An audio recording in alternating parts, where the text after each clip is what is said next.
and giving space.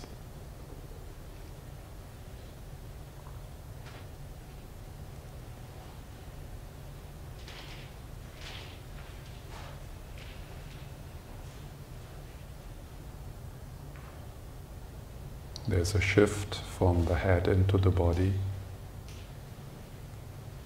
unhooking from thinking without suppressing thinking.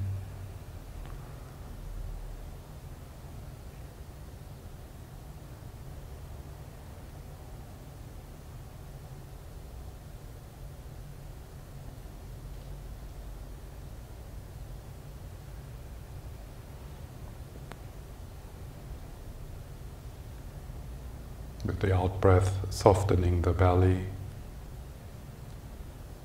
the shoulders, the face.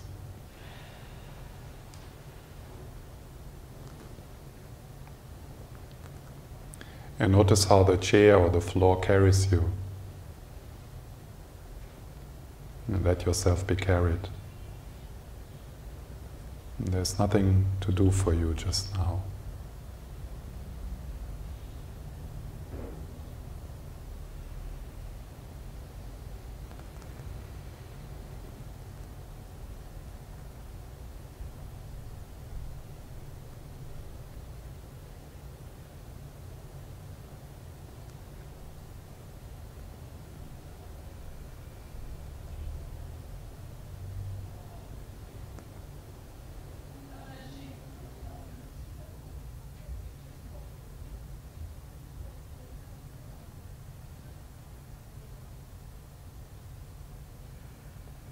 And when you find yourself entangled in the words and commentaries, the judgments and the expectations,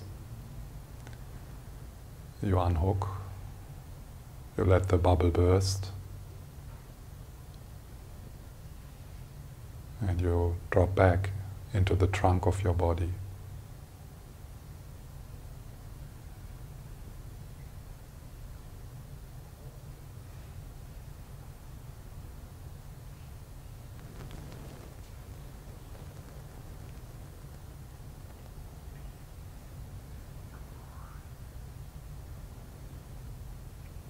We explore what happens if you let this moment be exactly what it is. Relaxing the controlling and fixing. Relaxing the need to feel good. Relaxing hope and fear.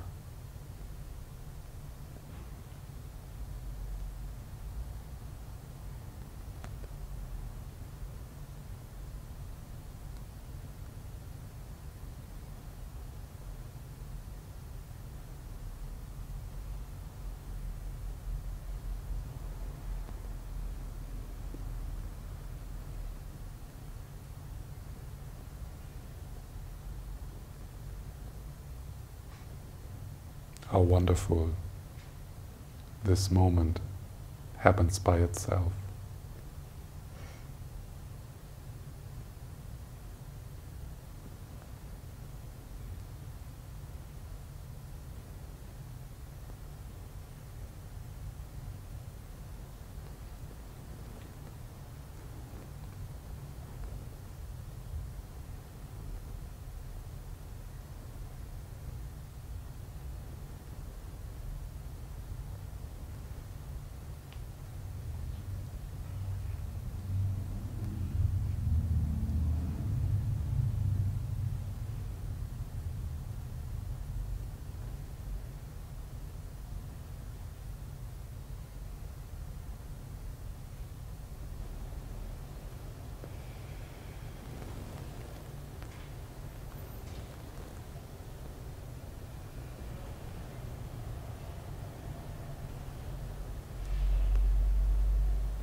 And returning and resting.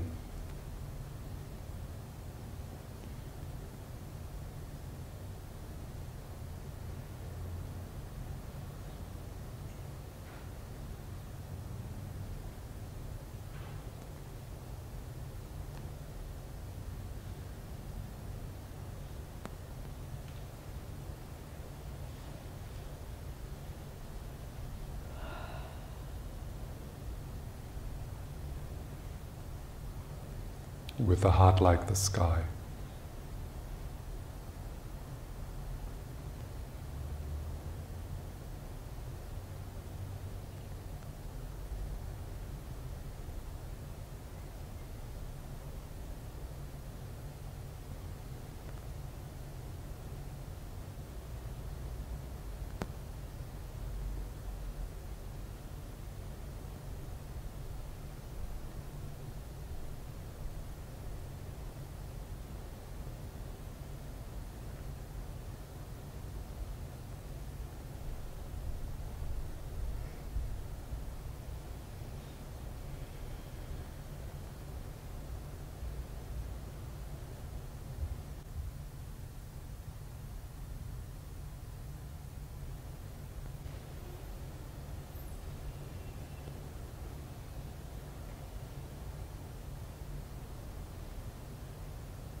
And then if it makes sense for you, if it supports you, we call upon the presence of the Buddha, the Dalai Lama, the Karmapa, Jesus, Lama Zopa, Lama Yeshe,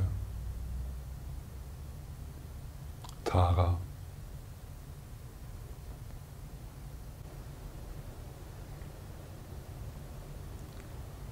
We call upon the presence of your mentors,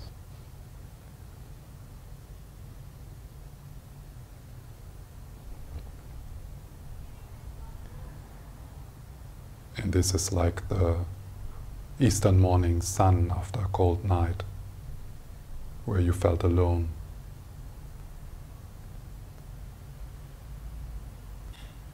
And you allow yourself to bathe in the golden light of their presence, which is the light of compassion and wisdom.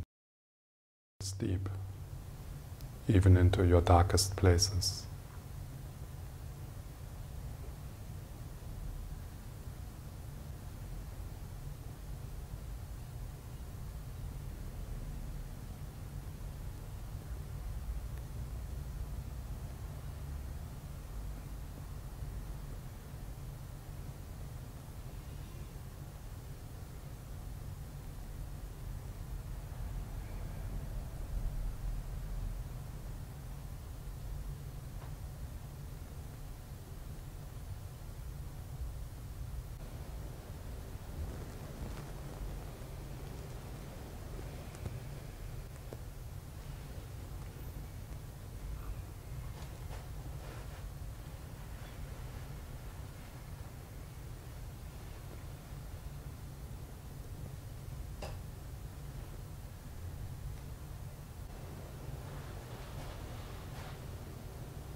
Compassionate presence.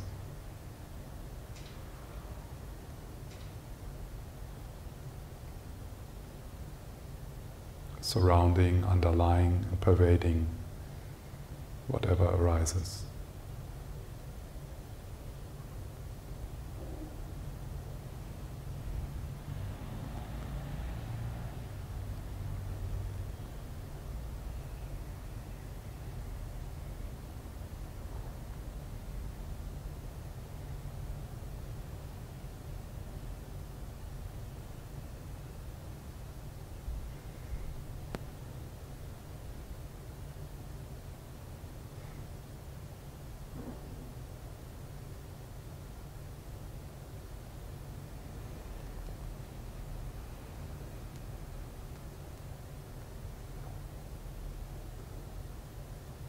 And then your mentors and guides and inspirations, they dissolve into that golden light, the golden light of the Eastern morning sun.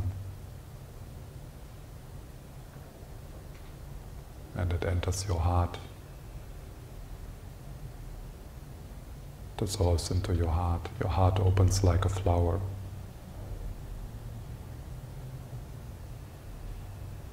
And you feel that you yourself are a source of that light. From the very center of your heart, from the Buddha in your heart.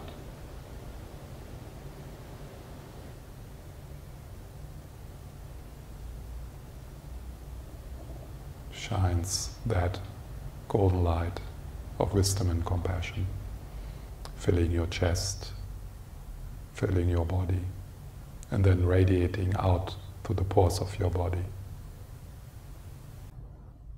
Feel how you are sitting in the center of the mandala of your life, in the center of all your relationships, past, present, and future.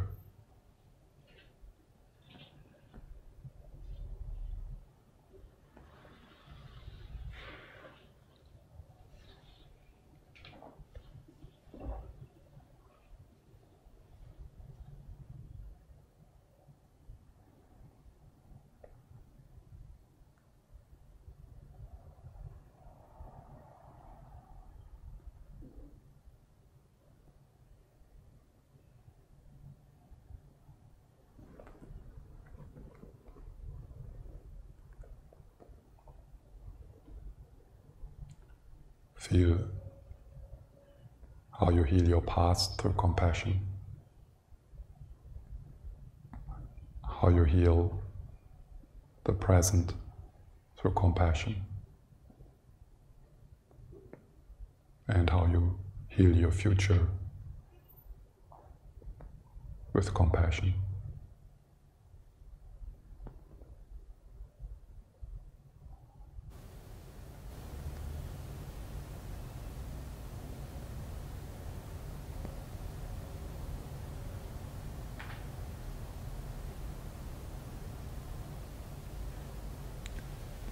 That compassion at the same moment sees the illusionary nature of all of this.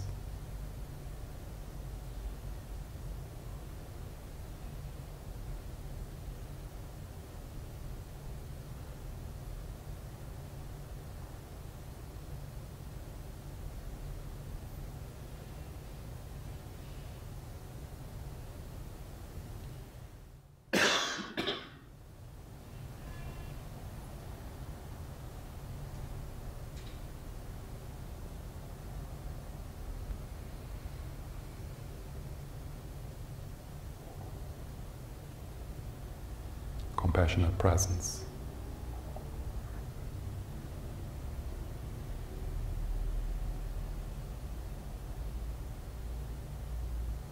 Effortless.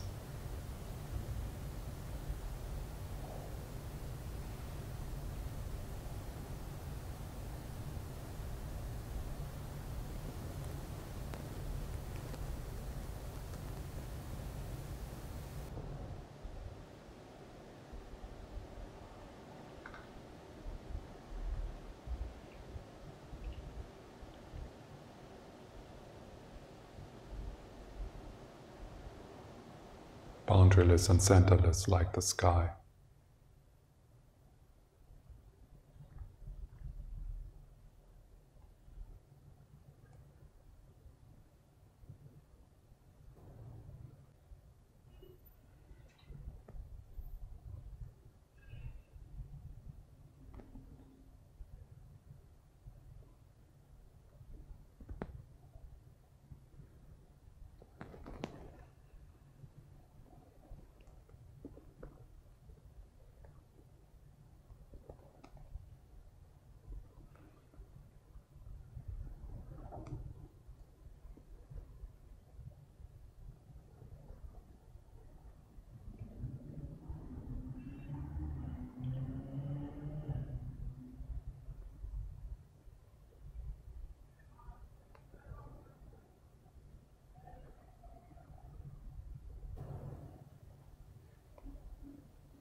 Today we will continue the exploration of the three principles of the path, the three principal aspects of the path, which are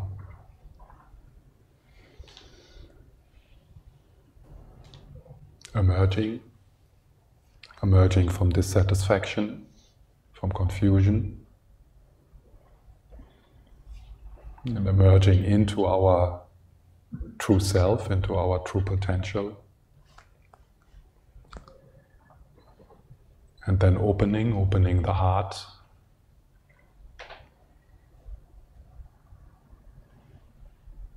embodying bodhicitta, the awakened heart, and then the third one, dissolving self-limiting projections.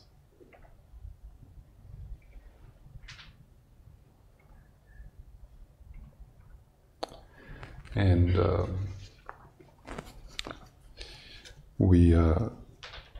yesterday we stopped with first four.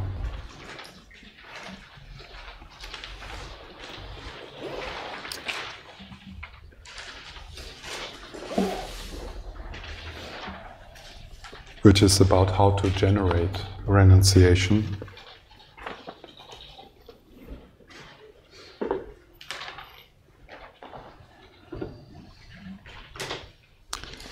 And I will repeat the first. Freedom and endowments are difficult to find, and life has no time to spare. By gaining familiarity with this, attraction to the appearances of this life is reversed.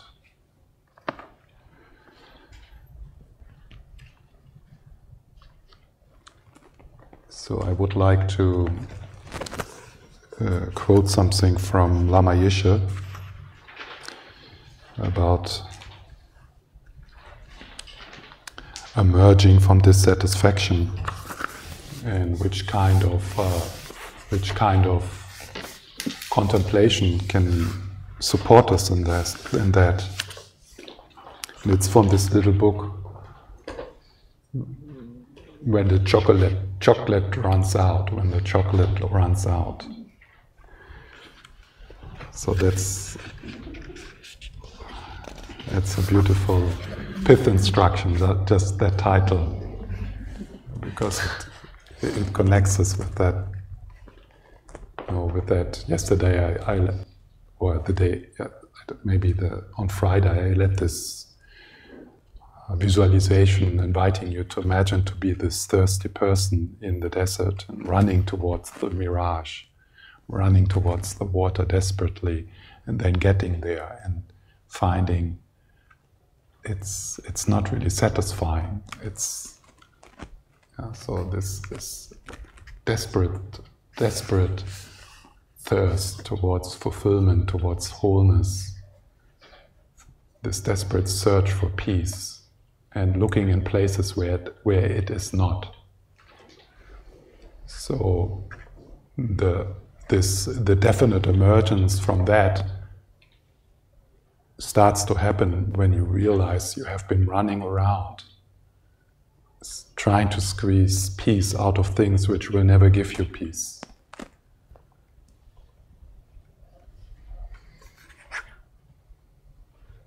So this is important to really see that, just to see it. Wow, what I'm doing. What is it, what I'm doing? Do I want to continue like that? Getting into the next project, and the next project, and the next project.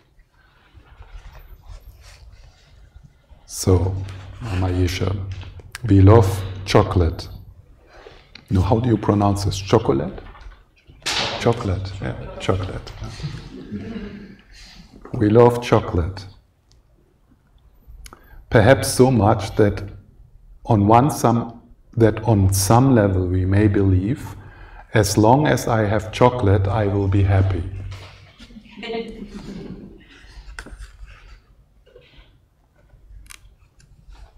So what is that for you? So as long as I'm healthy, I'm happy. As long as I'm fit, I'm happy. As long as I am successful in my career, I'm happy. As long as I am married, I am happy.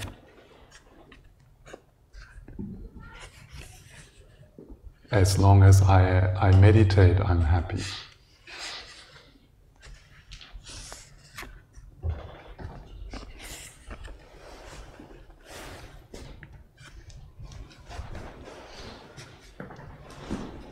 This is the power of attachment at work.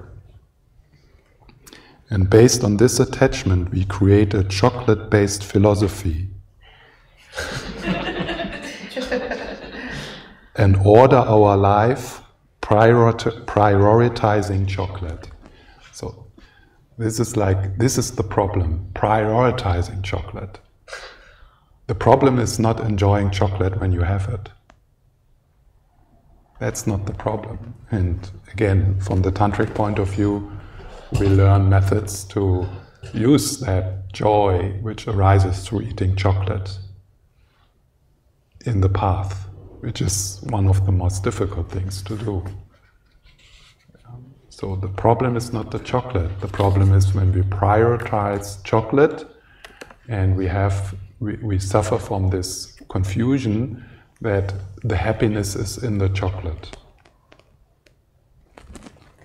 And then if there is no chocolate, we have a problem. And whatever you base your relative happiness right now will disappear. So maybe you have a job right now which is kind of satisfying. This will disappear. Maybe you are quite healthy right now. That will disappear. So what we are searching for is something to base genuine happiness upon, something which nothing and nobody can take away from you, no matter what. So it has nothing to do with good feelings. Good feelings come and go. This is much more radical. This genuine happiness we are searching here is more radical than feeling good. Because feeling good, the weather will change. Good weather, so there's good weather, there's bad weather, but then we are like, good weather, happy, bad weather, sad. Good weather, happy, bad weather, sad. So, and that is something we want to emerge from, definitely, passionately, into something which it's even not good to call it happiness. Because it's, when we hear happiness, for us it has too much to do with good emotions.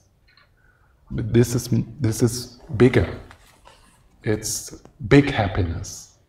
So there's small happiness and there's big happiness. Yeah? And big happiness has nothing to do with feeling good. If we are still, and to more or less extent we are still on that trip, if we are on the feeling good trip, we have even not yet entered the spiritual path.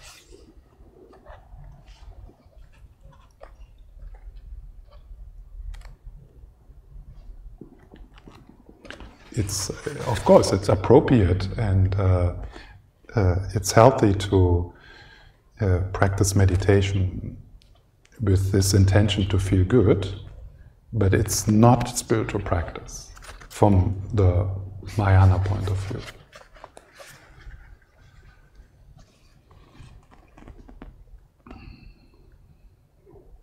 So genuine spiritual practice will not necessarily make you feel better. It will not necessarily make you more successful in your job. It will not necessarily make you more successful in your relationship. It could happen as a kind of side effect.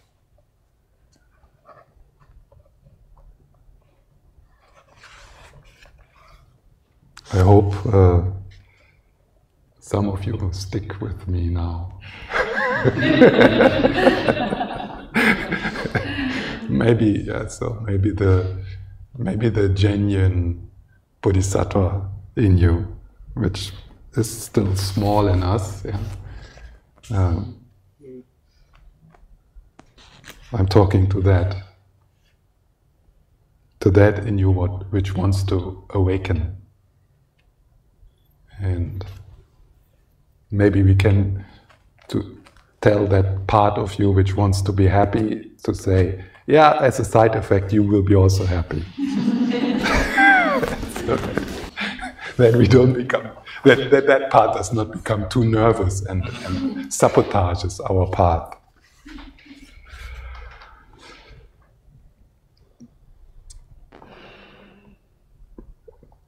But sometimes we can't get our hands on any chocolate. And when the chocolate disappears, you get nervous, upset. Oh no, now I'm unhappy. But of course, it's not the absence of chocolate that makes us unhappy. It's our fixed ideas and our misunderstanding the nature of chocolate.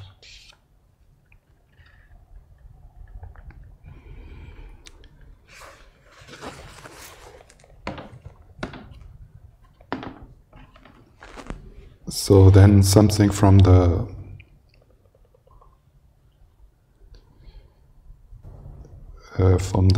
introduction to Tantra.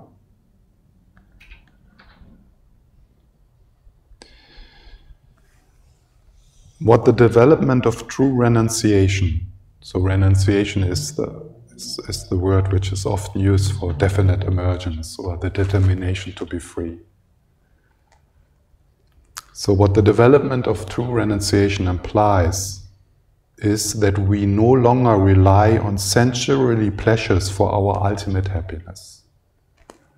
We don't rely any longer on sensory pleasures for our ultimate happiness. We see the futility of accepting deep satisfaction from such limited transitory phenomena. Yeah. We see the futility of expecting deep satisfaction from good weather, because tomorrow it will rain. It is important to understand this point clearly. Renunciation is not the same as giving up pleasures or denying ourselves happiness. So this is, it's always like to find the right balance. Not to refute too much and not to refute too little. So sometimes the teachings on renunciation are, triggering a kind of fear of pleasure, or as if denying pleasure is something religious, like, getting afraid of chocolate because, there's attachment and I'm not supposed to enjoy things. Pleasures are dangerous. Yeah. So that would be to refute too much. Yeah. So this is not, and you can see that in the Tibetan practitioners. I mean, in the Tibetan monks, they really enjoy things. They are there. They are really present for their food or for whatever enjoyment is accessible. So this is important. This is not about being afraid or being looking down upon pleasure and kind of making that a religious value.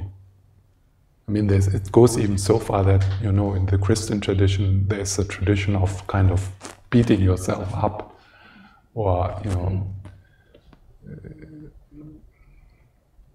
maybe you can recognize that tendency also in your own spiritual path, like kind of making a value of giving yourself a hard time, sitting on the concrete floor without cushion or something like that, or torturing yourself with an impossible meditation posture and making that a kind of value. So this is not what renunciation means. So again, he says what it means is, it means giving up our unreal expectations about ordinary pleasures. So giving up our unreal expectations. So this, of course, makes only sense when you have trust and confidence in genuine happiness, that there is actually something deeper.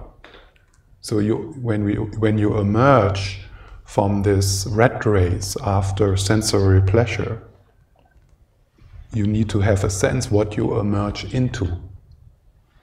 Because otherwise, there's a possibility to develop this kind of nihilistic, depressive renunciation of, yeah, nothing matters, it's all the same, I've already done this, and life is meaningless, and it does not make sense, and it's all just an illusion, and what is the point to do anything? So it's a kind of renunciation, but it's not the renunciation we are talking here.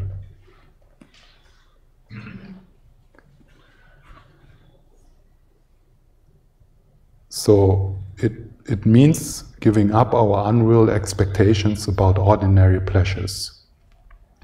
These expectations themselves are what turn pleasure into pain. It's these expectations. It cannot be said, and I just repeat what I said before, because sometimes it's better if it's Lama Yeshe saying it and not Stephan Pende.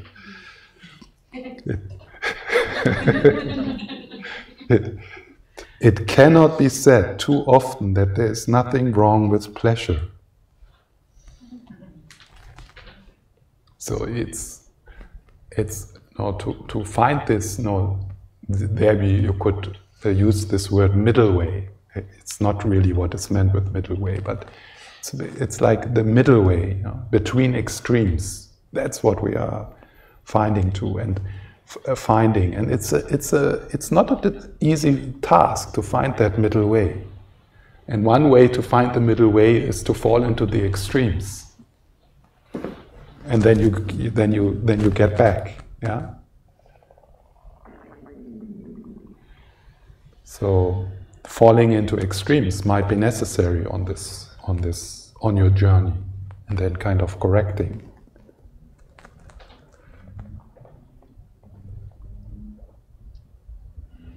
It is our grasping, exaggerating, distorting, and polluting attitude towards pleasure that must be abandoned. So, and you can observe that in yourself. So, the next piece of cake you have, bring what we have looked into here, bring your awareness into it, and just observe what's happening. So, what is your relationship to the joy? What is your relationship to this piece of cake? What do you want to actually feed with that? And how good are you in being balanced with the pleasure and the joy? Being really present to it and really look it straight into the eye for what it is. And maybe even maybe allowing this uplifted heart mind through the piece of cake to increase your vitality, so that after having your piece of cake you are more available for others, because there's an increased vitality.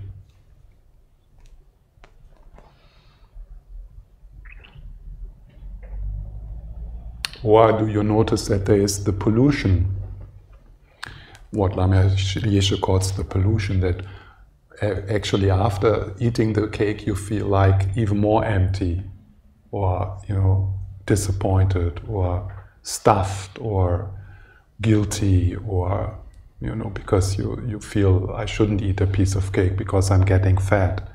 So that's all pollution. That's how we undermine the capacity of pleasure to actually increase our joy and vitality in life for the benefit of all. So, and it is about being aware in these moments, noticing what is happening, because we can become aware where there is contraction. And we, contraction, grasping, struggle. And then we can become aware when we can actually relax that and really enjoy the piece of cake. Wow.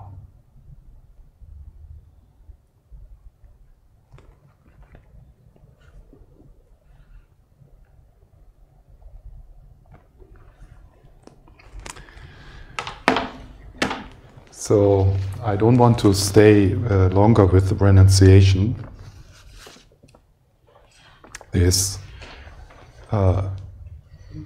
So let's read the end of this verse. By thinking over and over again that actions and their effects are unbetraying, and repeatedly contemplating the miseries of cyclic existence, attraction to the appearances of future lives is reversed. So this is talking about karma, that actions and their effects are unbetraying, and repeatedly contemplating. So the first, that actions and their effects are unbetraying is referring to karma, and repeatedly contemplating the miseries of cyclic existence. That is, there's some lists which I won't go through, but it's like lists of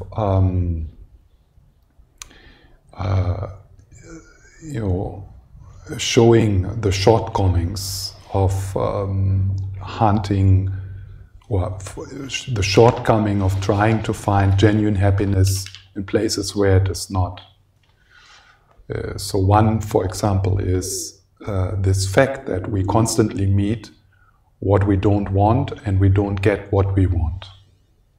So, and that is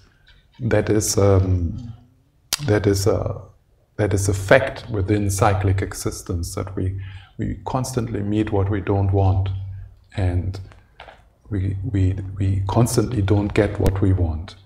And what we want, when we see that this is how it is, that supports this wish to emerge from that, to emerge from this. Attraction to the appearances of future lives is reversed. So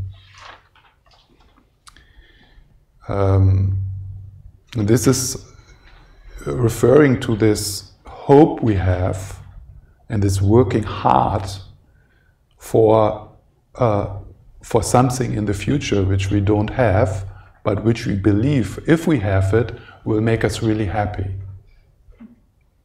So future lives, I don't know how you relate to that idea of future lives, but we could also just look at this life. Or there is this, okay, if I get out of kindergarten and come to school, oh, this will be so wonderful. Then I'm big, and so then I'm a big boy, and it will be so wonderful. And then, but it does not last long. then you think, oh yeah, when I'm 18 and I have finished school, oh, this will be so wonderful. Then I'm free. And then you come into that phase, and then you look back, and then you realize, oh, I have just left the most happy period of my life. And I missed it. I missed it by wanting to be here, because I thought I would be happy here. Yeah, and then, you study, and then you think, wow, yeah, I'm studying this topic and I'm really interested in it. Yeah, and even that gets destroyed, So you study and you think, wow, yeah, but when I'm finished with study, then then I can work and I can make money and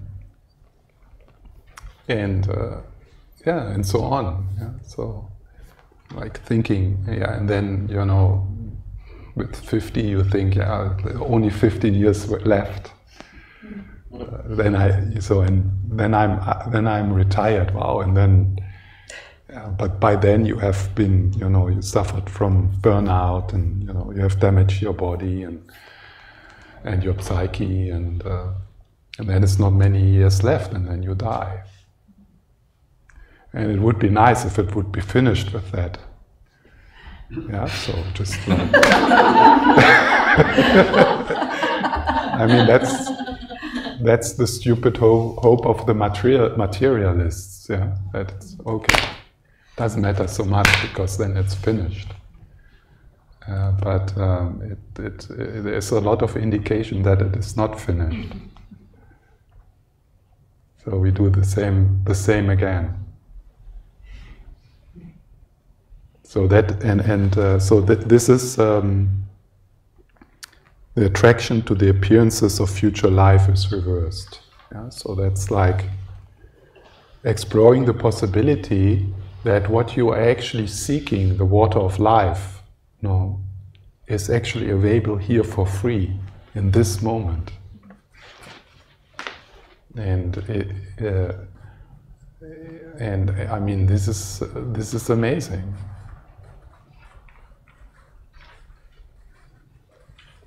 We're seeking with effort something in the future, with a lot of stress, something which is freely available in this moment. And that which is freely available in this moment is not better tomorrow, and is not better in a week, or it's not better in 5 years. And that which is quenching really our thirst. You don't need to become smarter for that. You don't need to become worthy. You don't need to read 10 more books about the water of life. You don't need to become more compassionate, more healthy, less anxious, less depressed. You don't. That has nothing to do with this.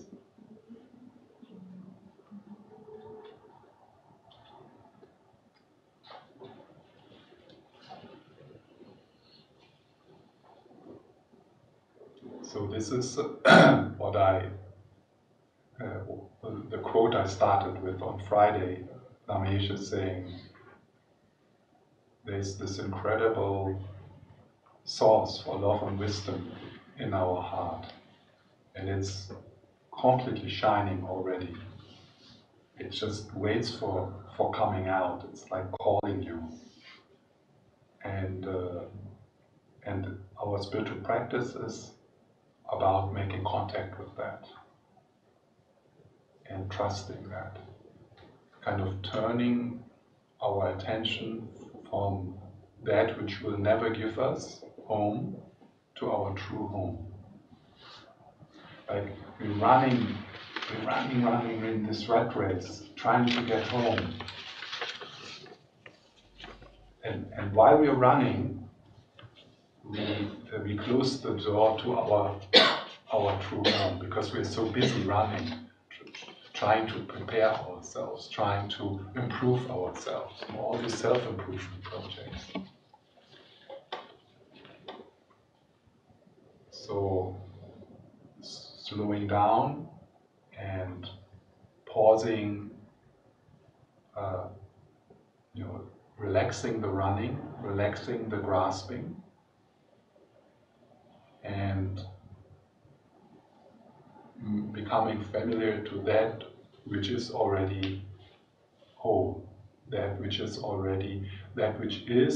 was and will be already complete and whole.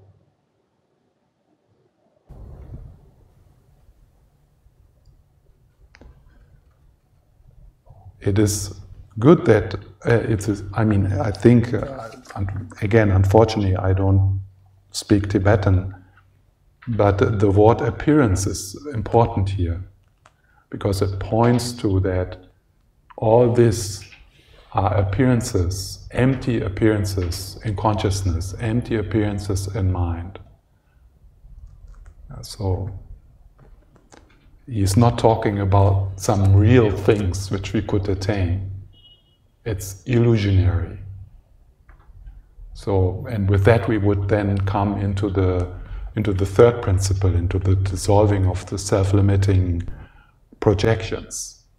So we see here how genuine renunciation is only possible with the realization of emptiness. So it actually happens together, kind of. We will look into that. Not to increase our clarity about this, but to increase our confusion about it.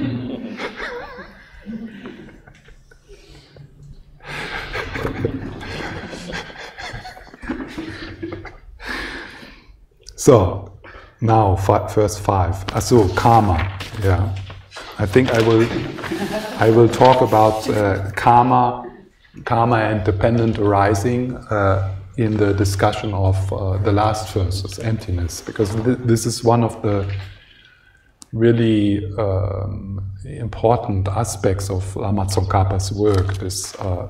This bringing together dependent arising and emptiness. Yeah, so this is very special, using dependent arising as one of the main proofs that things are actually empty, that things are actually illusionary, that things are not fixed.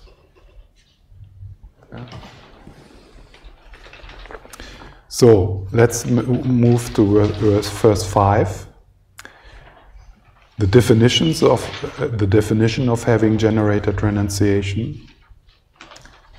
When by having trained in that way, there's no arising, even for a second, of attraction to the perfections of cyclic existence, and all day and night the intention seeking liberation arises, then the thought of renunciation has been generated. So this is describing the result. Yeah. So it sounds quite radical. Yeah. So, and I guess we can feel that we are not there yet. That's why we seek renunciation. Yeah. So, and again, important is to find the right balance here. Yeah. So, of attraction to the perfections of cyclic existence, This also, it describes this idea we have that we can do things perfectly. Yeah, that things can, we can create the perfect home, or the perfect family, or the perfect center. And it's not going to work out. It's not going to, your life is not going to work out. No, it's I mean, of course you make things work, yeah? Yes. But it's to try to create a place, a stable, perfect place. What a waste of time, it's not going to work out. It's going to break, it's going to not work, it's going to dissolve in the end. So that shouldn't undermine our passion for doing good work. But this passion, this passion is dangerous almost for you and the people around you if it's fixed and perfectionist and kind of wanting things your own way, having your having your agenda, but an agenda which is like a concrete pillar.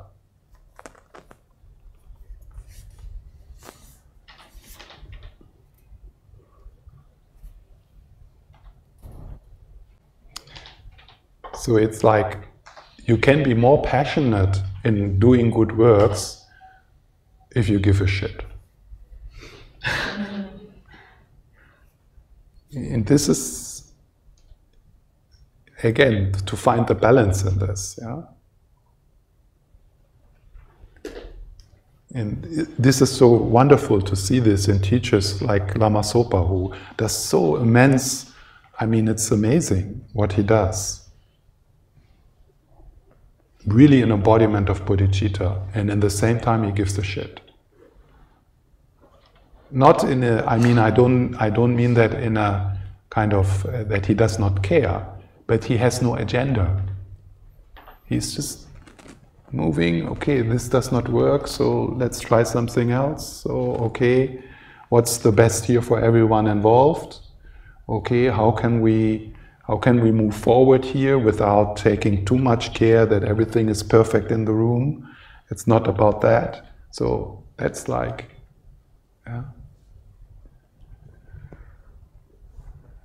So move forward for the benefit of all, you know, the details, and, you know, so of course it's all a question of balance. And not to be, and expecting that things break. Expecting that things are not working out and not getting hung up by it. Yeah, but I wanted it to have this way. This is exactly, but it just does not fit. It's not going to happen. Let it go. What else is there? How can you make out of that situation the best?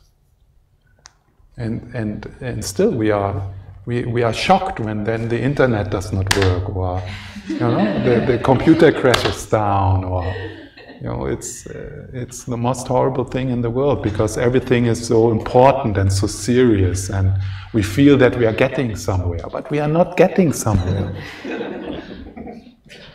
We don't get somewhere. We are always here, where we already have what we need.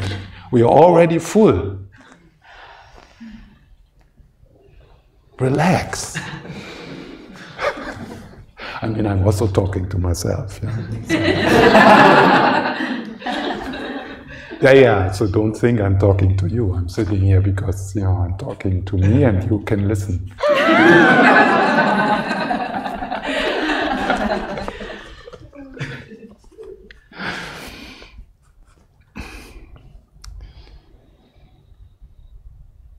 You know, this reminds me of, you know, when I,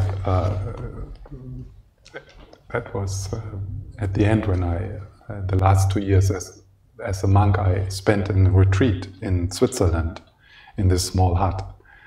And it was in a quite miserable state. But I just sat down and I started to do my retreat. And then a friend of mine said to me, wow, it's so inspiring to see, because it's so easy to start projects in retreat, yeah? Like, so to prepare for a better retreat. So, and then, but then, yeah, so then I was sitting there, you know, just I left everything as it was, you know, no improvement projects, no renovation project. But then, you know, there was a kind of cold draft coming through the window, yeah?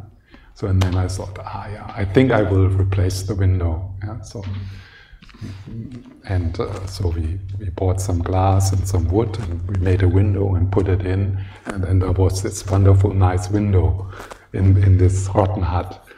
And then I was sitting there, and then I looked at the ceiling, and I thought, wow, the ceiling is quite dark, and you know, winter is coming, and I have this wonderful window, and it does not fit with this dark ceiling. I think I'm going to paint the ceiling. Yeah, and then I painted the ceiling,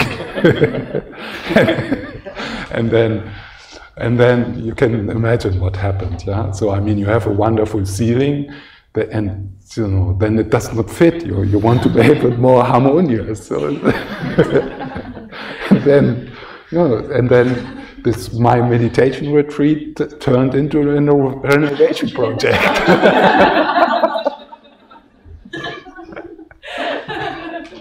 Yeah, and it does not end. You know, that's the problem. It does not end.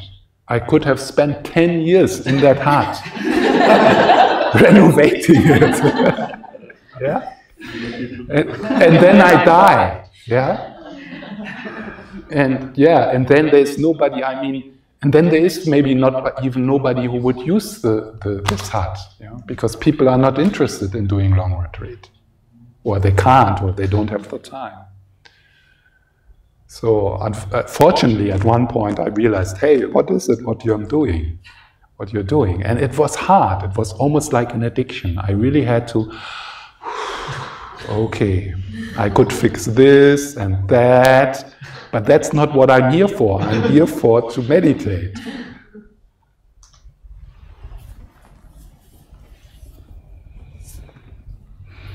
It was good to put the window, though. Yeah. So let's be realistic, because I couldn't heat the hut, and this really was good to have that window, because it kept the warmth in the hut. So that, but then I should have stopped. Yeah. So this is. Attraction to the appearance of future lives. It's like I got this attraction to this perfect meditation hut where I could do the perfect meditation and reach perfect enlightenment. And while renovating this hut, I wasted my life.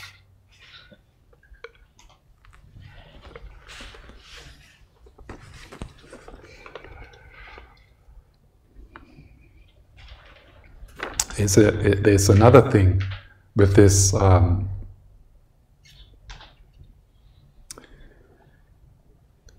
what happens sometimes when we are fixed to certain results and we want to bring things forward, we become too tough, we become hard to the people we work with.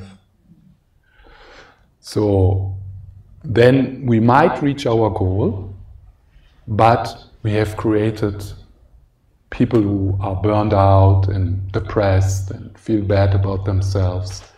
So, well, in Buddhist terms, we have created a lot of bad karma. So we have built this beautiful place where, you know, for meditating and doing yoga and or doing something else wonderful. But on the way there, we have created a lot of negative energy. And then there's this wonderful place, no people. This can easily happen in business, you know, in centers. So again, if you relax that appearance, that there is this, you know, this. We have a fixed idea of how the business should be.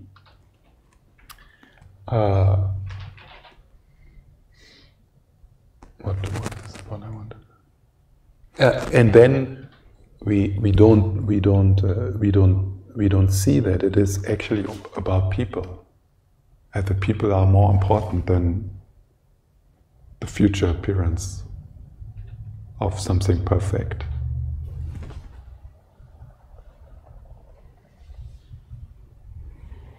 This is actually something I learned from Lama Sopa in regard to a big project I was involved.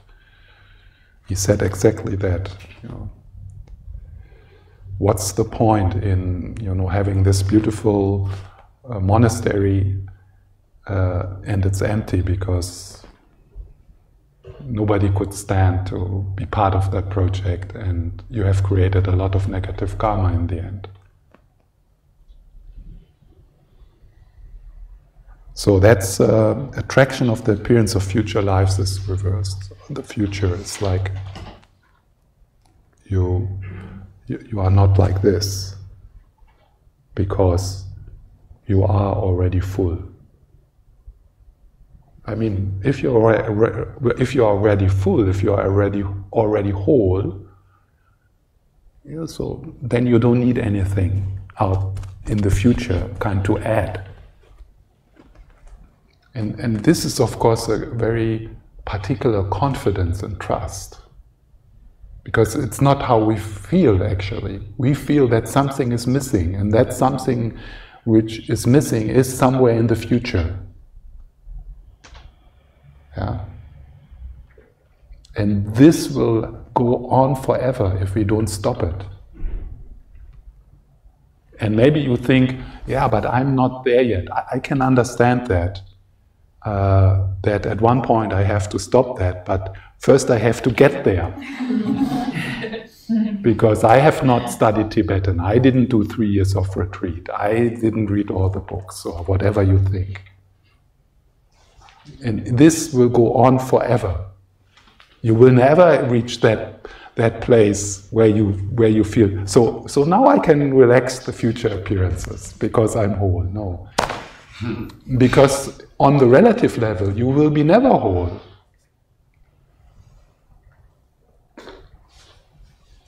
On the relative level, on the samsaric level, work will never finish. Self-improvement will never finish. The renovation projects will never finish. It's hopeless. That does not mean that we give our best. Actually, we can give our best because we are so relaxed. We are creative, we are flexible.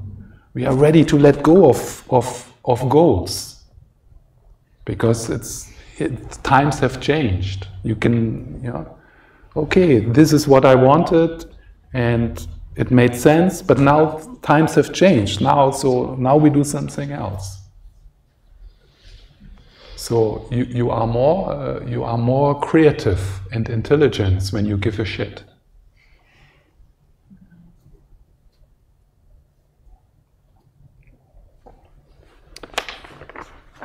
So now we go to the bodhicitta, with verse 6. So day and night, I wanted to say about something. It sounds a bit like, oh, this is a bit too much. I think it's actually not so. I don't think it's far away. This, this possibility that actually you put waking up and growing up into the center of your life.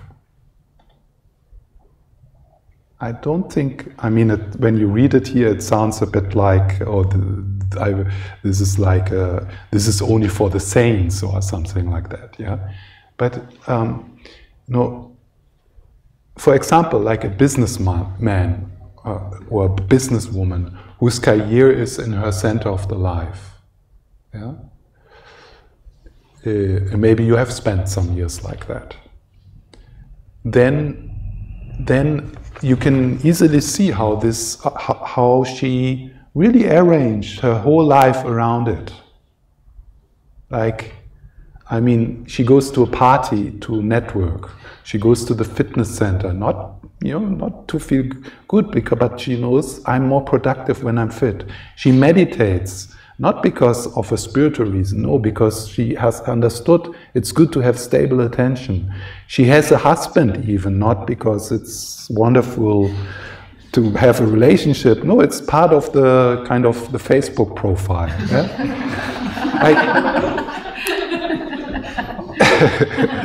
Yeah? The food she eats, the hours she sleeps, the holidays she takes. It's all in the what's the priority? Why is all this happening? What's the intention is that my career. Yeah. So what's in the center of the life of this woman is the career. And somehow that turns all activities. She's not going to read novels. She will read only books which are somehow connected with her development and her capacity as a leader. So now as a bodhisattva baby, what we are starting to put into the center of the mandala of our world, of our life, is waking up and growing up, bringing forth our potential. And when that happens more and more, you will start to notice, it's everything becomes is part of that. Day and night. Night is also, you become interested in, dream yoga, dream work. How can you turn dreams and sleep into as part of your spiritual path? So it's like an undercurrent,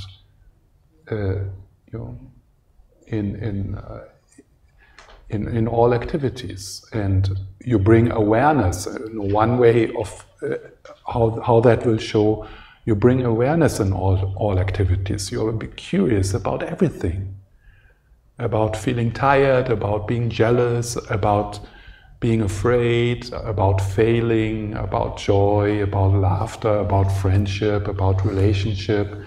You are curious about all of that. And you bring awareness into it. So I don't think, I've met quite a lot of people where I could clearly see day and night the intention to seek liberation.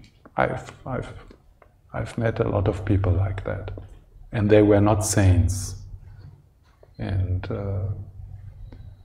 not special in any way, but day and night seeking liberation. Watching movies, seeking liberation, going shopping, seeking liberation, giving a party, seeking liberation, having sex, seeking liberation, having children, seeking liberation, having your business, seeking liberation, having a depression, seeking liberation, failing, seeking liberation, eating, sleeping, fitness, meditation, seeking liberation, sitting in the sun, seeking liberation, doing nothing, seeking liberation.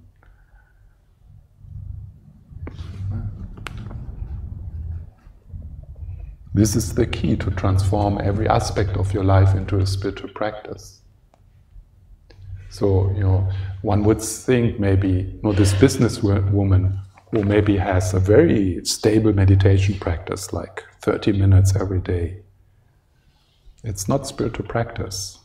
Then there's the mother, no time for meditation, for formal meditation at all, but she looks at her situation as her place to wake up and to grow up.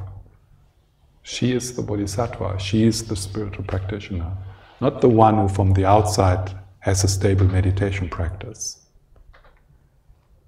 So this is one of the keys in the Mahayana tradition, how to transform your daily life into spiritual practice. Your family into a spiritual practice. Your practice, for us, for most of us, your practice is your daily life, not some spiritual event of a meditation practice. Your life is your spiritual event.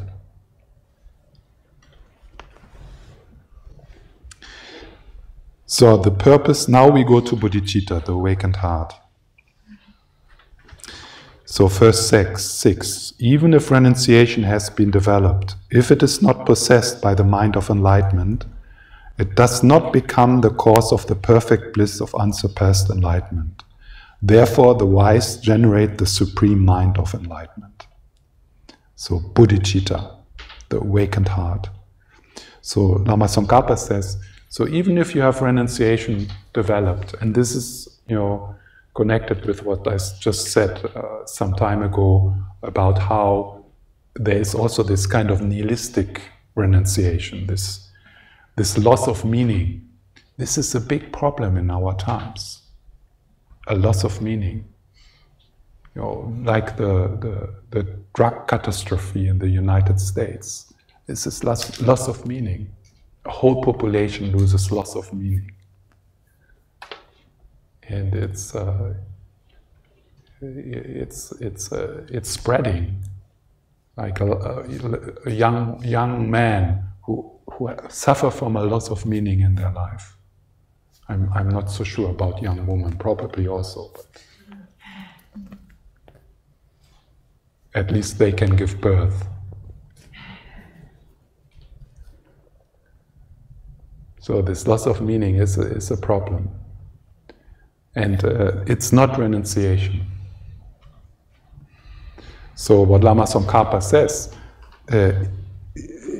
renunciation without having that undercurrent of meaning in life, is even dangerous. I mean, he does not say that, but it's not a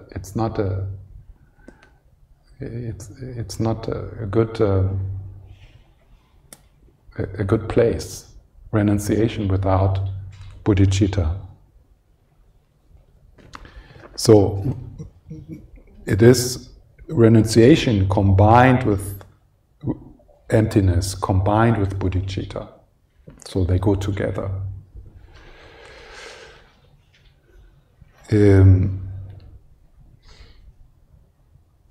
So bodhicitta, so it is, I think this is one of the terms I think it's good to keep. I mean, here this translated, the mind of enlightenment, the supreme mind of enlightenment.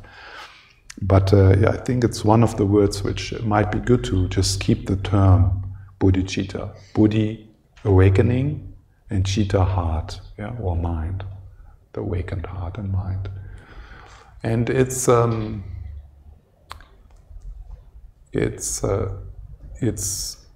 jewel which has many facets. So one can't really, in a short half an hour or so, describe what bodhicitta is. So it has many facets, and I mean, on Friday and yesterday I added one facet from the Western point of to this from the Western point of view, and that is I love myself, extending love to yourself as well. So that's just one facet. If you would ask a Tibetan Lama, so what's bodhicitta, and he would have only like 5 minutes to say something, he would say, or maybe 1 minute, he would say, so bodhicitta is the determination, the one-pointed determination to wake up to your full potential for the benefit of all. So that's what would be bodhicitta. So it's like this intention based on compassion, based on empathy, based on your understanding of emptiness, based also on renunciation, to wake up, to make contact, and to free your creative potential, which is limitless, which is amazing, how it is being described in the Mahayana tradition, what that potential is. So, and to do that because you want to save this, you want to save everyone, basically. So that's bodhicitta. So it's not like, so maybe that's so now he goes into how to generate the mind of enlightenment. So and this is always the wonderful thing in the Buddhist teachings. So because the Buddhist teachings give you methods. So now I describe the result in just a few words. So there's much more to say about bodhicitta. I mean, there's books written and songs and poems and what bodhicitta is. So, but that's the result. But that's so. It's what is so fascinating and rewarding in the Buddhist teachings is it does not stop there. But they say, okay, so now I described you the result, and I described you the benefits, and how wonderful it is, and that you can do it, and that we all can do it. So, but now I tell you how to get there. And then there's the graduate path. Okay, so that's how we start, this and this and this. And there's not only one method. That would be horrible, because we are different, we have different preferences, we have different needs, our mind works different. I mean, there's so many methods to develop this. So we have a break soon. I already mentioned this. For us, the exploration of self-acceptance, self-compassion, you know, and I offered you one possibility with this mantra, I love myself. I think for many of us, we could also consider psychotherapy as part of this, you know, healing, looking into our conditioning. It's a bit frowned upon by some Buddhist practitioner, but that's not my opinion. I think if no healing has happened for you, then the teachings of bodhicitta will fall on the barren ground, dry, can't flower. Yeah, it stays something intellectual. You know the 7 steps, and you know this, and you have studied it for 5 years, but nothing has really moved in your heart, because there's this big hole and you have not addressed it. Maybe you have even denied it, like, this is in the past, I mean childhood, we're not looking to that. It's a waste of time. It's the past, and it's empty, so why would we want to talk about it? Does not really exist. So that's, I think the future of Buddhism in the West is a coming together of science, Western psychology, psychotherapy, Western philosophy, and the Buddhist teachings coming together, emerging. Because we are Westerners, we are screwed up Westerners.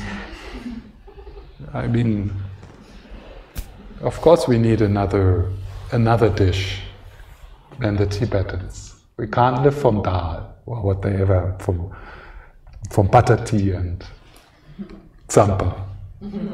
We need to have another diet.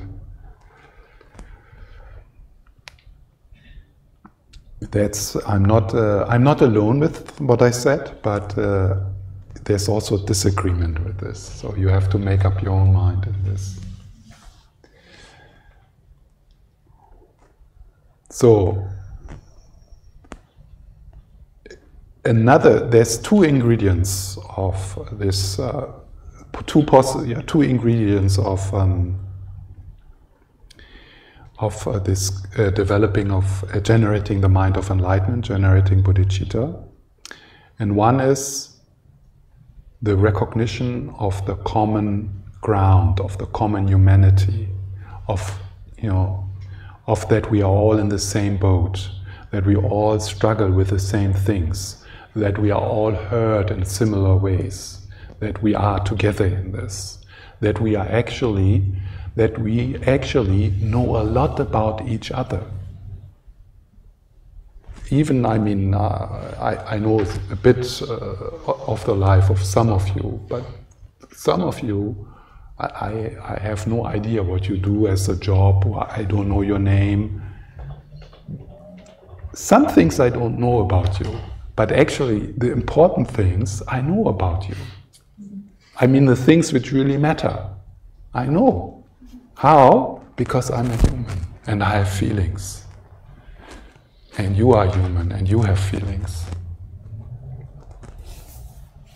So, and that's something we can recognize in, you know, no matter how little the person is, you know, no matter how old the person is, no matter what the skin color is, no matter if this person lived 2,000 years ago, if this person comes from a different social class, has not the same education as you, is much more smarter and successful and, you know, super rich, the famous person in the world, it doesn't matter.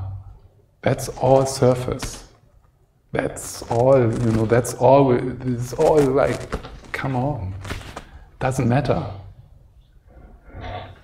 So that's common humanity. Yeah? It's a reflection which increases a sense of kinship, a sense for the human brother and sisterhood. It's deconstructing the projections we put upon each other, which creates distance, which is like, you know, like for example, you know, I haven't been a lot around children, yeah? Quite little. They are a bit strange for me, I must say. I'm a bit scared of children. I mean, I also like them, yeah, but it's like, because I'm not familiar with them. I don't know how they tick. It's like, so I've had like even this family retreats, you know, where there were children, but I was really careful, like insecure, yeah. So that's like an example, yeah, how we create these gaps and this kind of insecurity or this kind of fear or rejection of the unknown. It's a different culture, it's different belief systems, and this projection then can create actually horrible things. Yeah, kind of completely disconnecting from the fact that this is a person. By the way, in the Buddhist teachings, we extend that also to ants. So also ants are people who want to be happy and avoid suffering. Yeah. That's a quite big step, but also cows. I think with dogs it's a bit more easier for us to say. Also, dogs are also just people. They want to be happy and they avoid suffering. I can really see that. Mosquitoes the same. They are people who want to live. Yeah, and also you know, they have Buddha nature.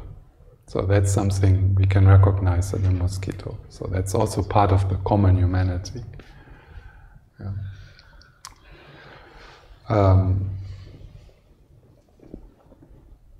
So that is one reflection, and sometimes this is called equanimity, the developing of equanimity, but I don't know even what that word equanimity means. But so it is this kind of looking through your projections and connecting with a sense of kinship. So this is one reflection. The other, and this is what we will do after the break, I will lead this second reflection, is about connecting with the kindness and care of people. So this is a reflection, some of you have done this already. It's a reflection where I will invite you to go through your life and recall all the people who have contributed to your life, who have been kind to you, who took care of you, who gave you something. Yeah. So this is, you know, so this creates a sense of appreciation and gratefulness and a celebration of kindness and care, and actually seeing that it is all around. There's always kindness, there's always care, even in the most horrible situations of people. I mean, in the news, we hear only the horrible things. We don't hear this sometimes, but we don't hear about the sacrifice of the nurses and the ambulance car drivers and the people who helped, and so we don't hear about that. So in this reflection, I will invite you to kind of scan and and then I would suggest that you kind of gather these people in a kind of Harry Potter picture, you know, like where they stand there and wave and smile.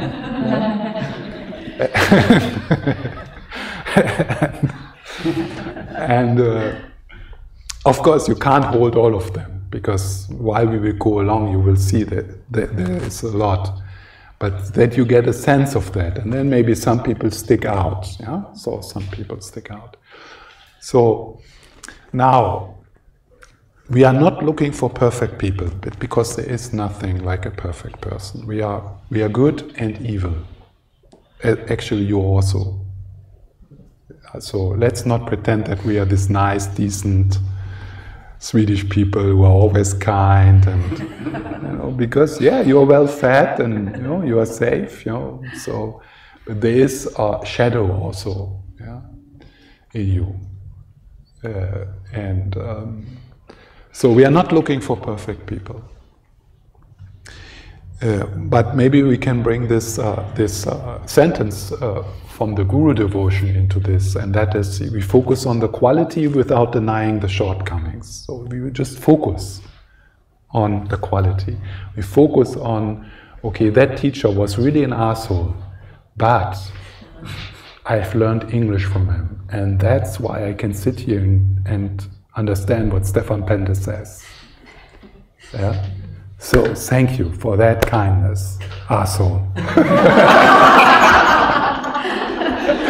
Yeah?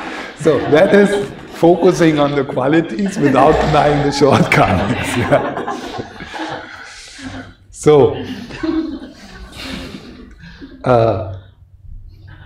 but to make it not too disturbant. So, if there's people like your parents, or one of your parents who was one of these rare cases of the mean father or mean mother, and then just leave them out. Yeah. So don't be too ambitious. Yeah?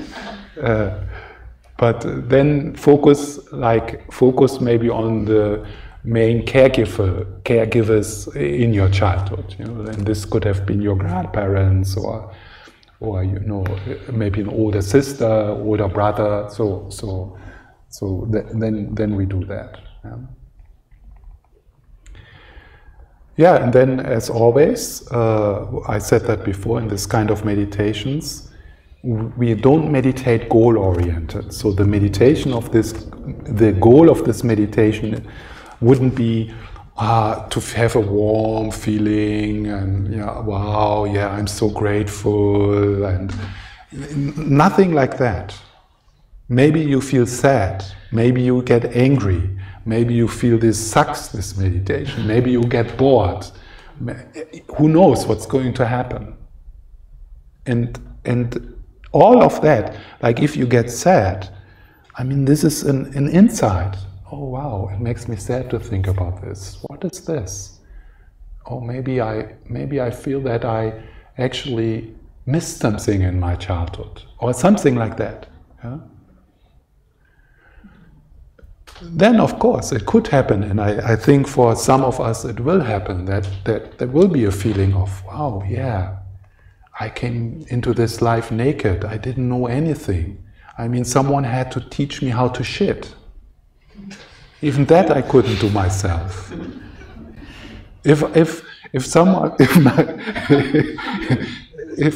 If nobody would have taught me, I still wouldn't know how to go to the toilet. Yeah, we didn't know anything. I mean, how to put on clothes. Probably your mother had to teach you. It took her 3 years.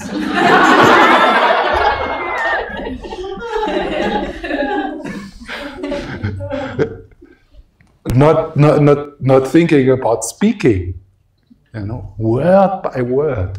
Your mother had to mirror you, and then also other people. Yeah.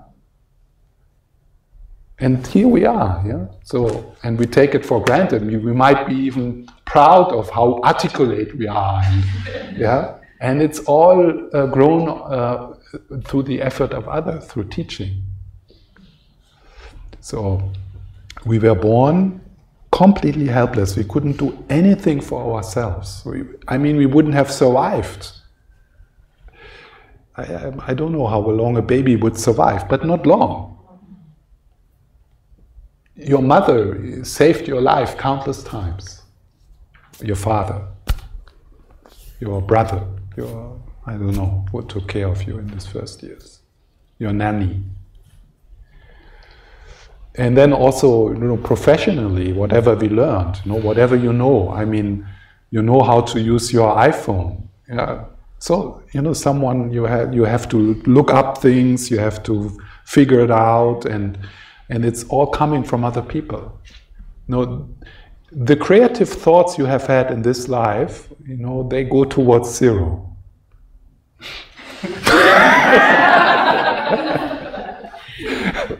There were very few, very few. But the rest is just built on what other people taught you and learning. And what I'm saying here, nothing of what I'm saying comes from my own reflections. It's all, I'm just chewing on what I've learned. And I could actually tell you, with every picture I use, every metaphor I've used, every sentence, which some of them sound so wise, I've read them somewhere else. And I could tell you, most of the time I remember when I say something. Yeah, that was from Ken Wilber. That was from Lama Zopa. That was from Adyashanti. That was from Jesus.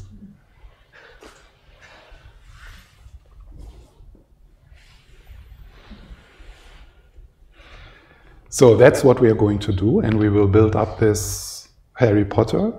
And you don't need to be concentrated, you don't need to be focused, it will move and shift, and maybe some person will stand out, so it's very creative. And then we will just relax into that. And then that leaf naturally, effortlessly follows the movements of the water. So sliding into presence like a leaf falling down upon a lake. And then naturally and effortlessly following the flow of the water.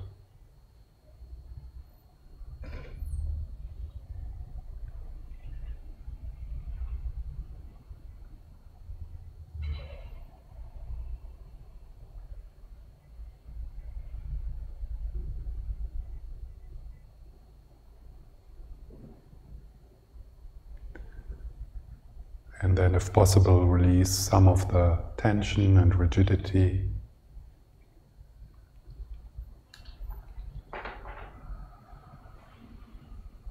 Releasing the control freak.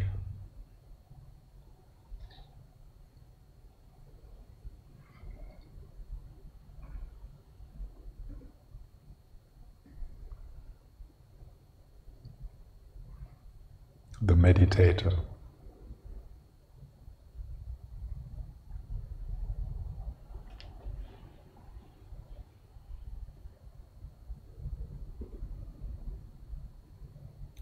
The worst thing you can do when you meditate is to meditate.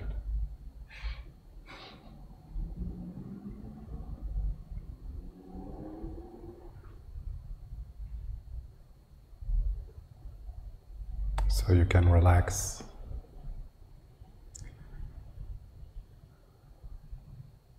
This moment happens just by itself. You don't need to add to it, you don't need to take away anything.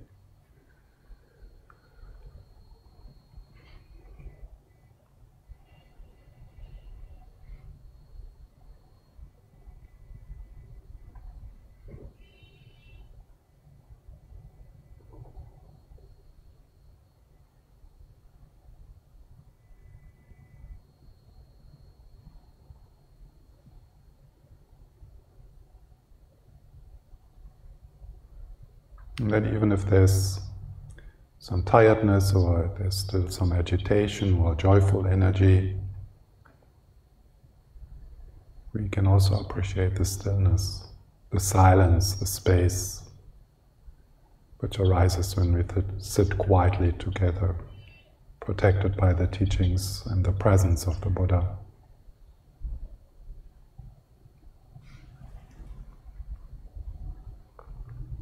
Sitting together as Sangha.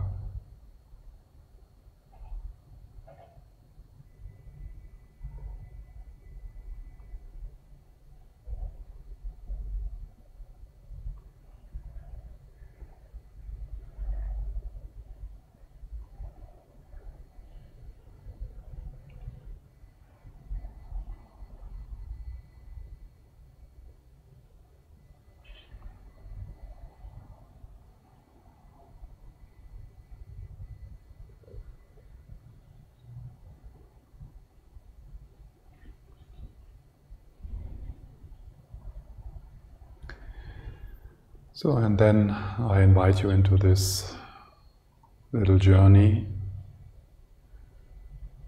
going back into your life. And we start with the beginning of this life, when you were born.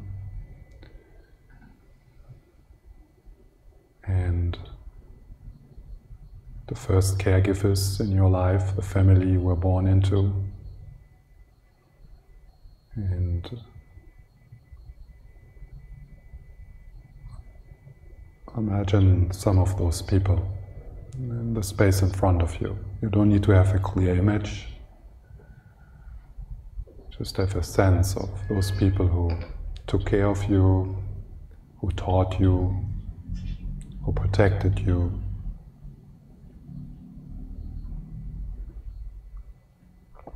And whatever you receive from them, we translate into a smile, into a loving presence.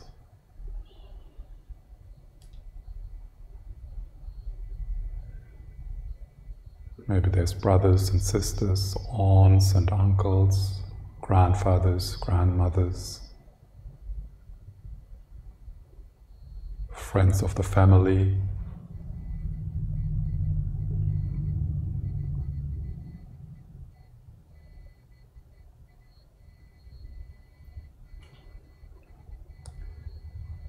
And allow yourself to feel that as if you're sitting in the sun. So with your whole body, you're sitting here with your whole body and receiving that kindness and care and attention.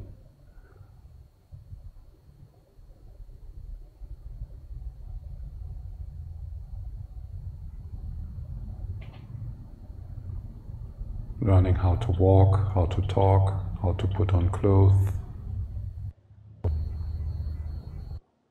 Being taken care of when you were sick.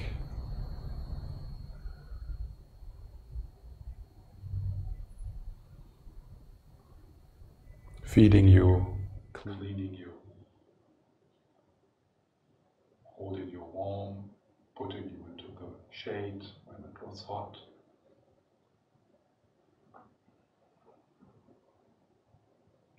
Delighting in your first steps and in your first words.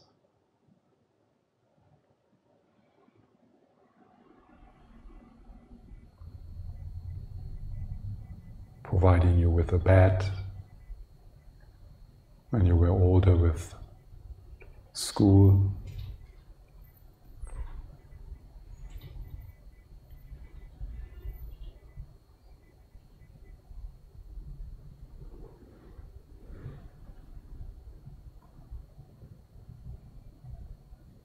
So you stay connected with your breath and with your own energy, and just acknowledging the gifts in the form of that smile and the loving gaze.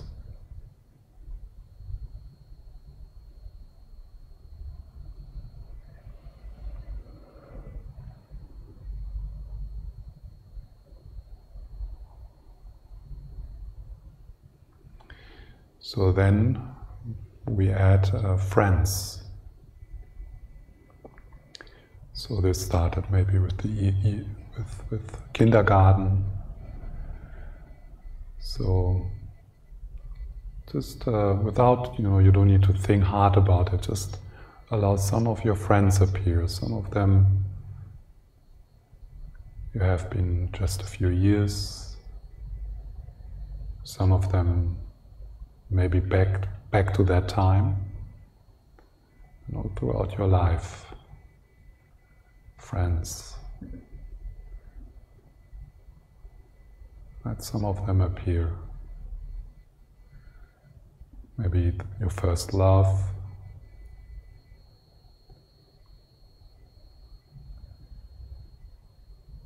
The friends you have today.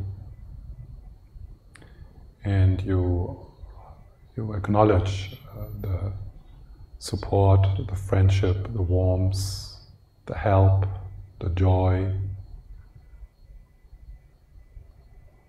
which your friends contributed to your life.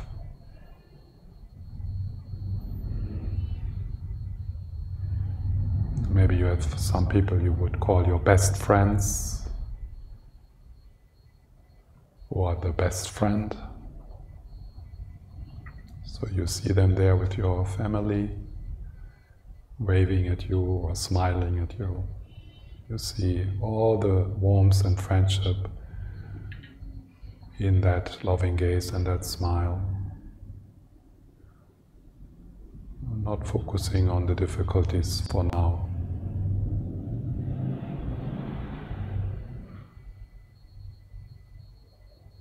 Maybe you can remember some of your childhood friends, some you haven't maybe thought about for some time.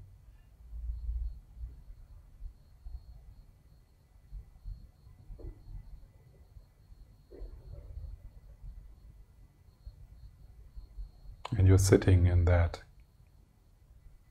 love, in that friendship, in that warmth. And your family and friends, they look at you and with a loving gaze.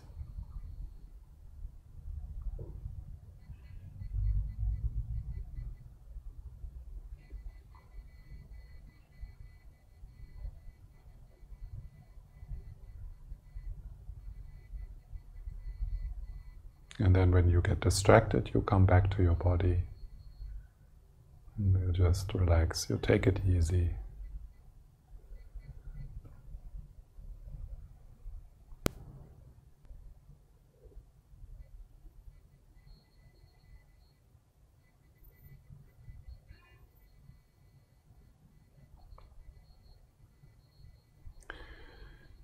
So the next group of people we add to this is our teachers.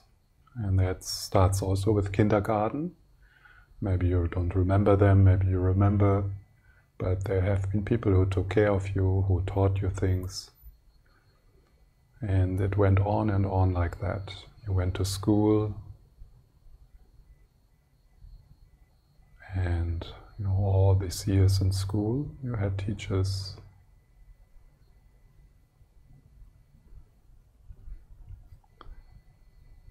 And maybe you can remember some of them, you were really inspiring. But then also when you started your professional life, you studied, you started to work, you had mentors and people who showed you things, who taught you things.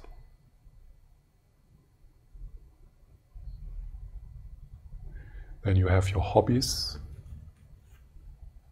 So someone taught you how to ski, how to play a music instrument, how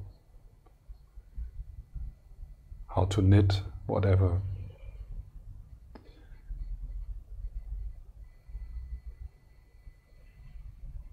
So without thinking hard about it, just allow some of your teachers, you add them there in this group to your friends and your family. So around them there's all the teachers you have had.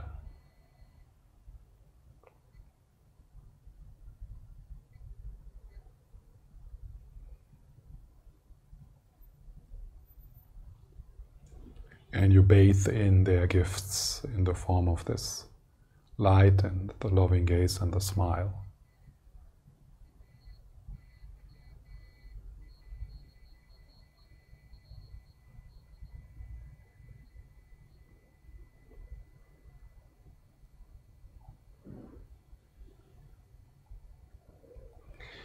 So to this class of teachers we also add spiritual teachers. And that's maybe starting with those you have met actually. So meditation instructors, yoga teachers, psychotherapists, philosophers. So people you have met, but then also we add people who inspired us through their work, through their books and videos. So you can add just for some of us this is quite a lot of people. You might not remember all of them right now, but just kind of spontaneously let some of those people appear there, and they start together there, together with your family and your friends and your kind of worldly teacher, or however you want to call it, and then all the spiritual teachers. And whatever you receive from them in form of teachings, in form of inspiration, you translate into this glow of care, with a smile and a loving gaze in their eyes.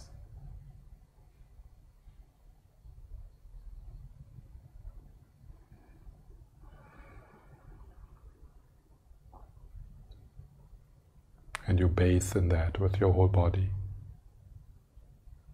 with your legs and your belly, your solar plexus, your heart, your face.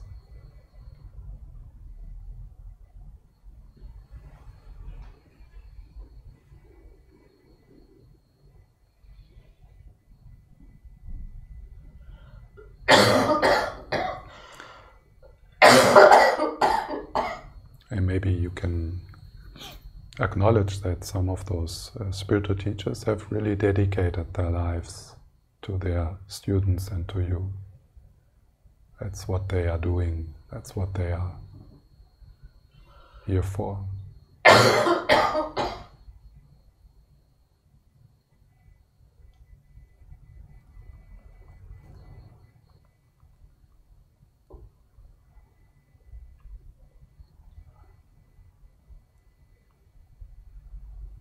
So many of those spiritual teachers have no intention to manipulate you or to make money with you or to get anything back.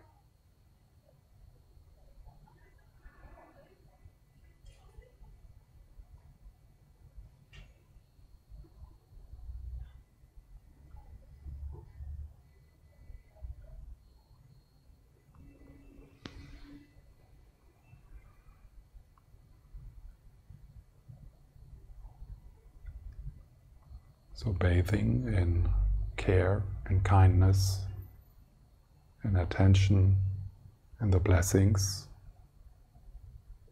and you relax into that.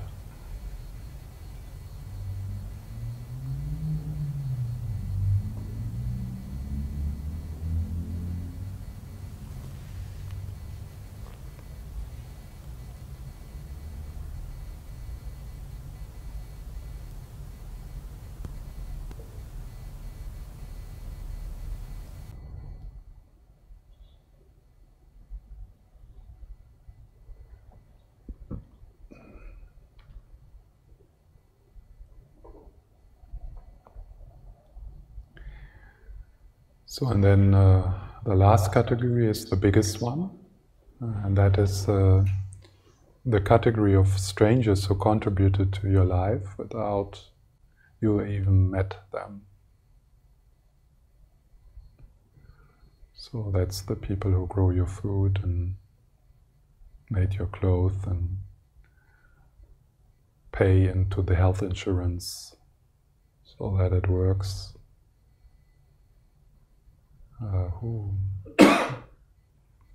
Who made the cushion you're sitting on, your rod in the chair you're sitting on.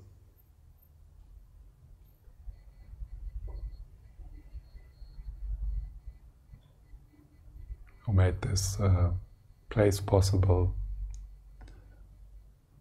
and even those who built this building.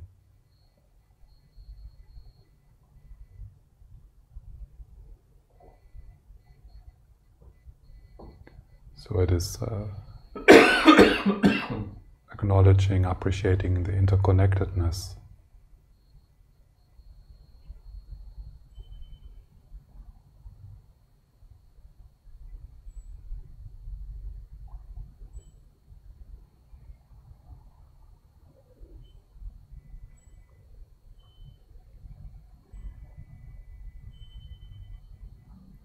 So this is a probably limitless number.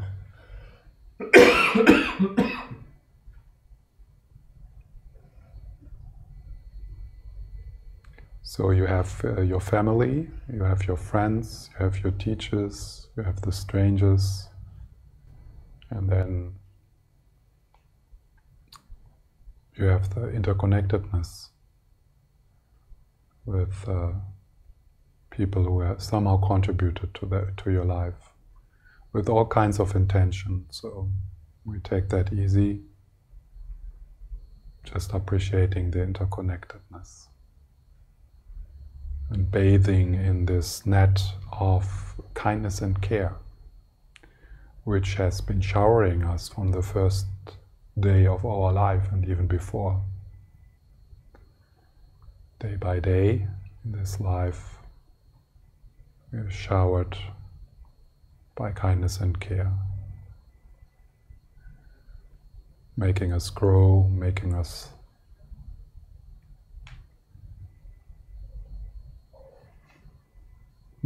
what we are now.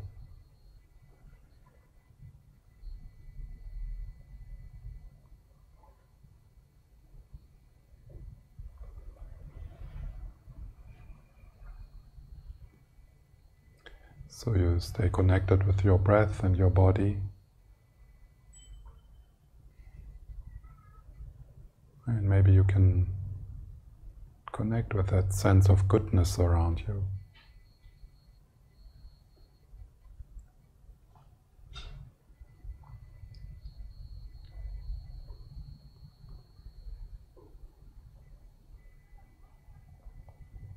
And it is that goodness which is worth living for.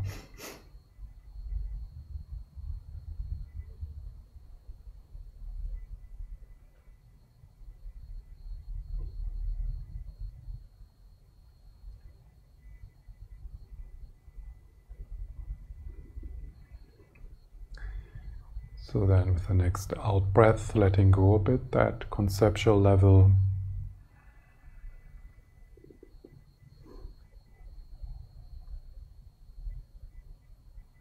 Letting go of all these people that you've gifted and happy, that you appreciated them.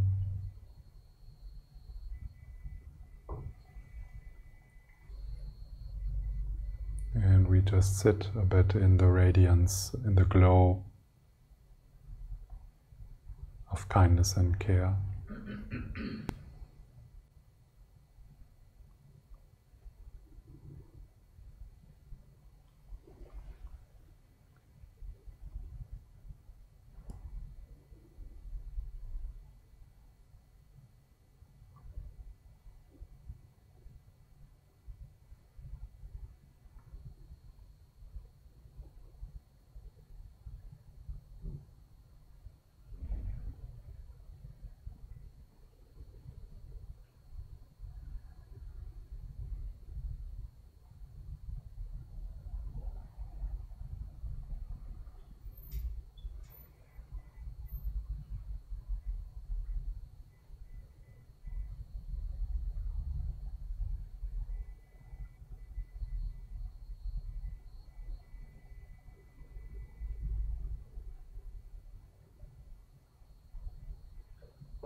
So,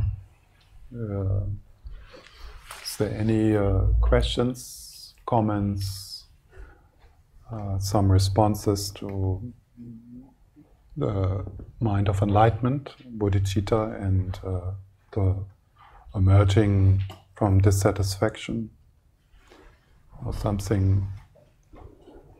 Yes? I have a question, but it's maybe been growing since Friday, so it really relates. But it's about a bit about helping others. The narcissistic wound that we talked about.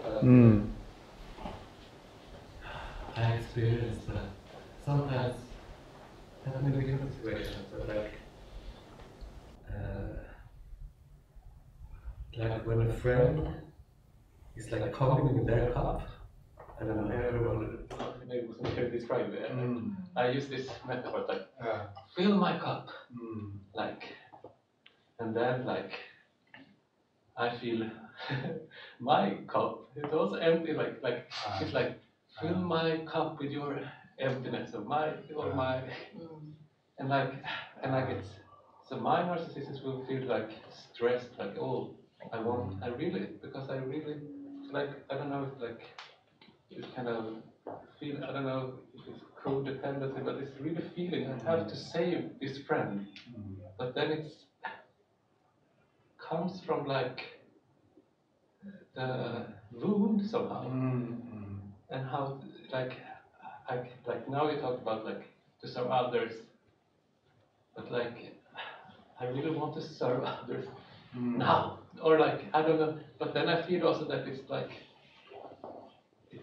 yeah, I feel my hole in like a wound that is getting like confused or stressed. Is that it? I don't know if this is a question, but like, I think a that's description. Tricky. And people not, or they recognize that in themselves.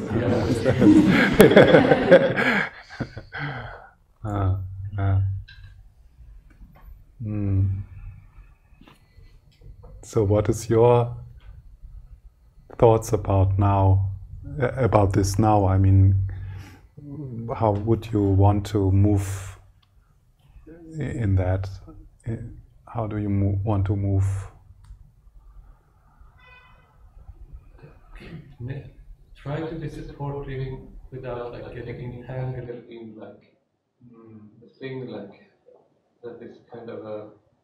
I feel like there is some destructiveness that is not going to heal this relationship with a friend, because it's like, because it's really like I feel like there's maybe other wounds involved, but it's addressing like you have to give me this now. But then it's like the fear of being let down, the fear of like maybe these kind of things that people bring with them in childhood, they feel rejected. Yeah, yes. So it's like this kind of a complex, this cocktail boom. And like there's the complex beings which communicate with each other. So like to try to find a place of compassion where I also can be like, no, maybe not address this, like we have this related, like do we have like to be like, it's almost like this kind of. I also have a problem with anger, so it's just like saying no. But yes.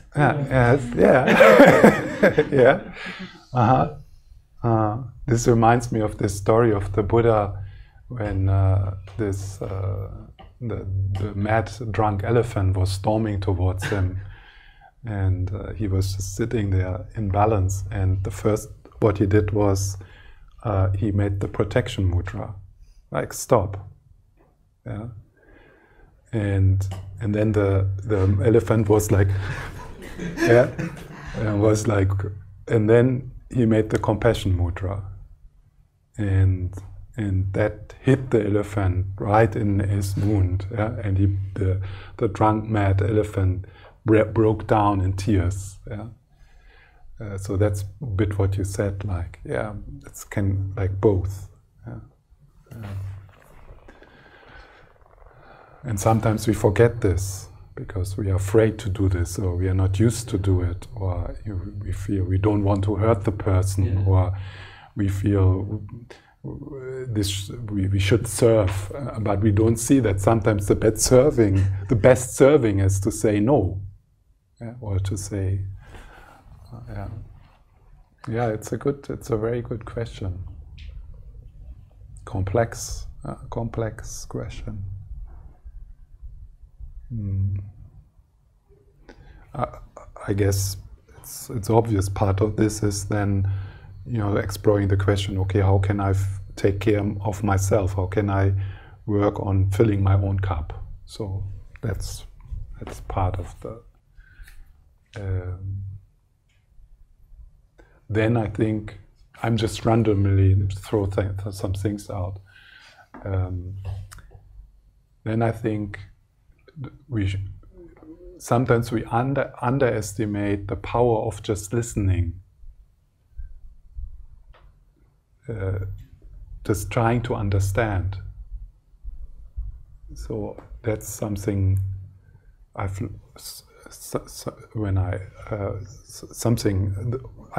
don't remember much of I did many years ago. I did this psychotherapeutical training, and that's something which really sticks with me. This just by trying to understand the other person, a lot can happen. So of course you feel like, oh, I should say something, I should be wise. Can be the solution? But listening and being present is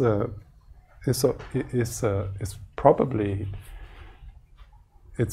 even more wise than trying to give an advice.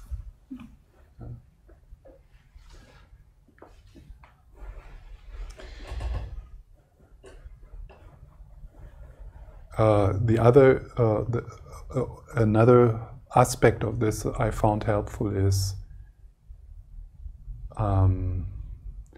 to take care of my feelings in that situation. Like, let's say you are confronted with something which is complex. We're all complex, and it stirs all kinds of feelings in you. So a good way to start to work with that situation is to be lovingly aware of your own feelings, being curious about your own feelings, and kind of giving yourself what you need in that moment.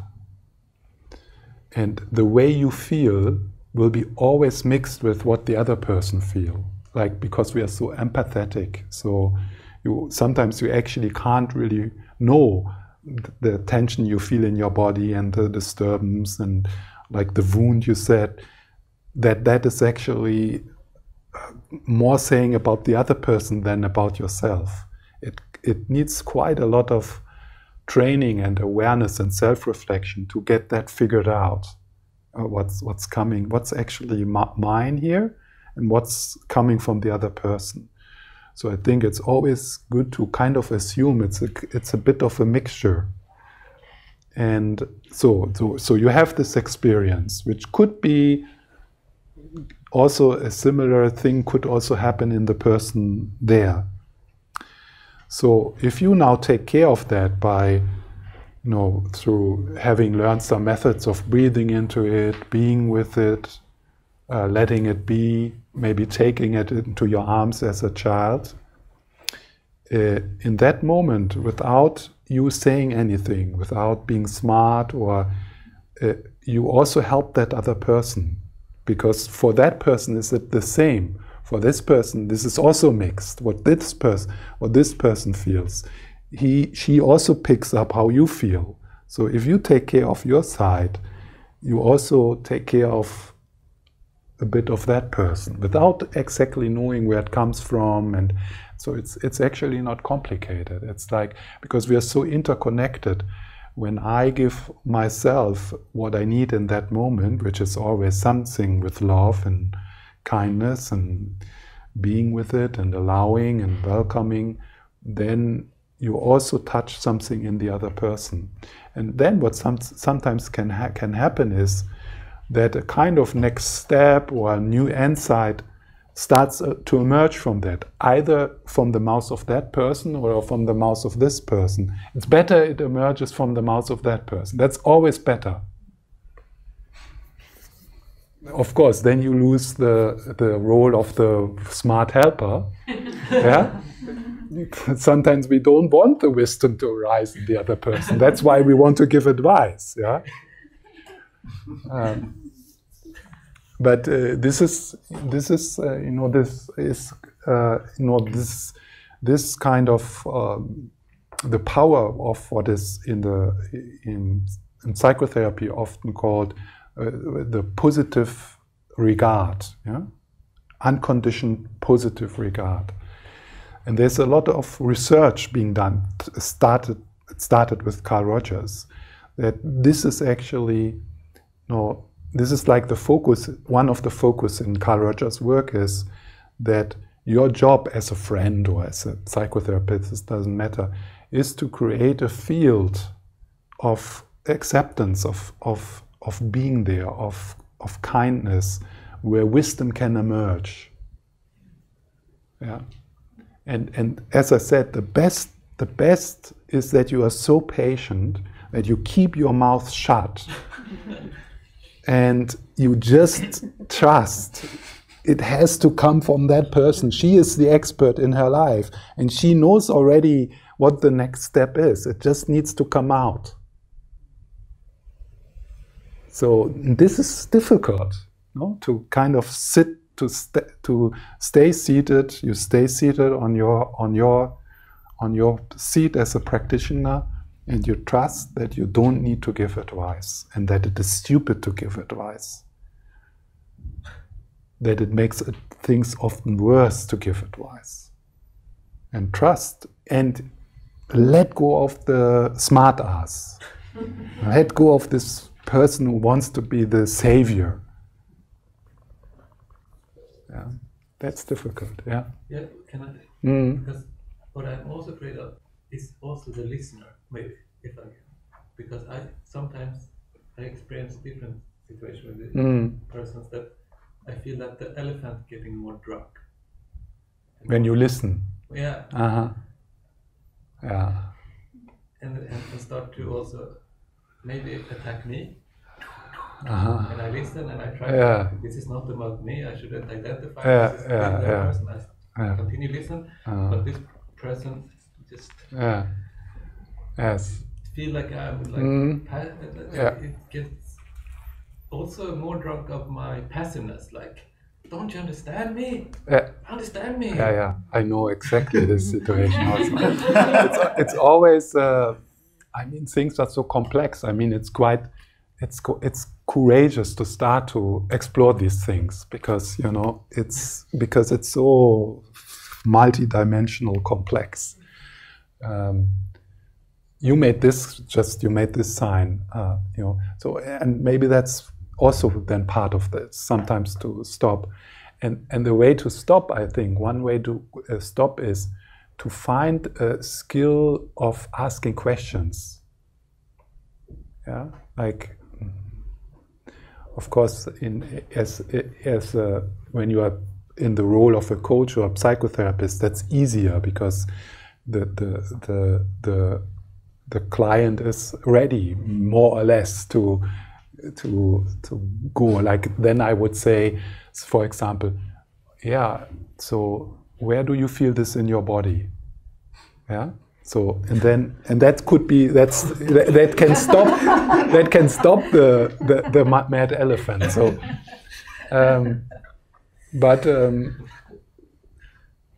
with a friend is different. Yeah.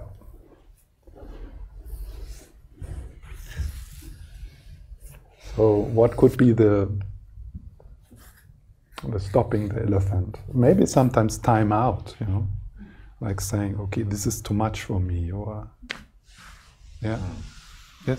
Do you want to say something to this, or another question? No, just connected with this. Yeah. I was just thinking. Sometimes someone like Lama Yeshe, for example, would create this space of loving acceptance. Mm. And sometimes just he would just whack the student over his head. So it's skillful. Yeah. Means That's I'm not like the whacking over head. Maybe it's not our level of intervention. But it's, just like, stop it. yeah, Shut up. Like literally. Shut the fuck up.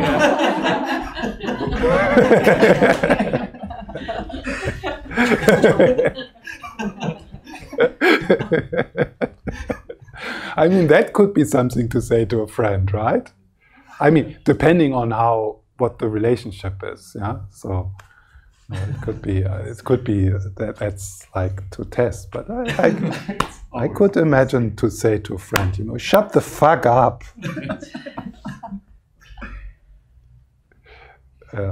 It's so good to say this.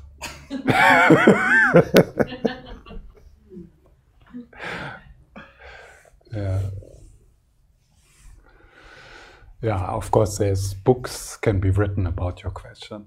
And there are books being written about this. Yeah. So maybe we can move on. Thank you. Thank you. Yes. Elaboration on that. We can move on. No, you can make your input. This mudra stop is, as I understand, it's also like a fearlessness, and also showing that like I'm here. Yes. Too, like I'm here too. I'm not. Yes. I thought you can maybe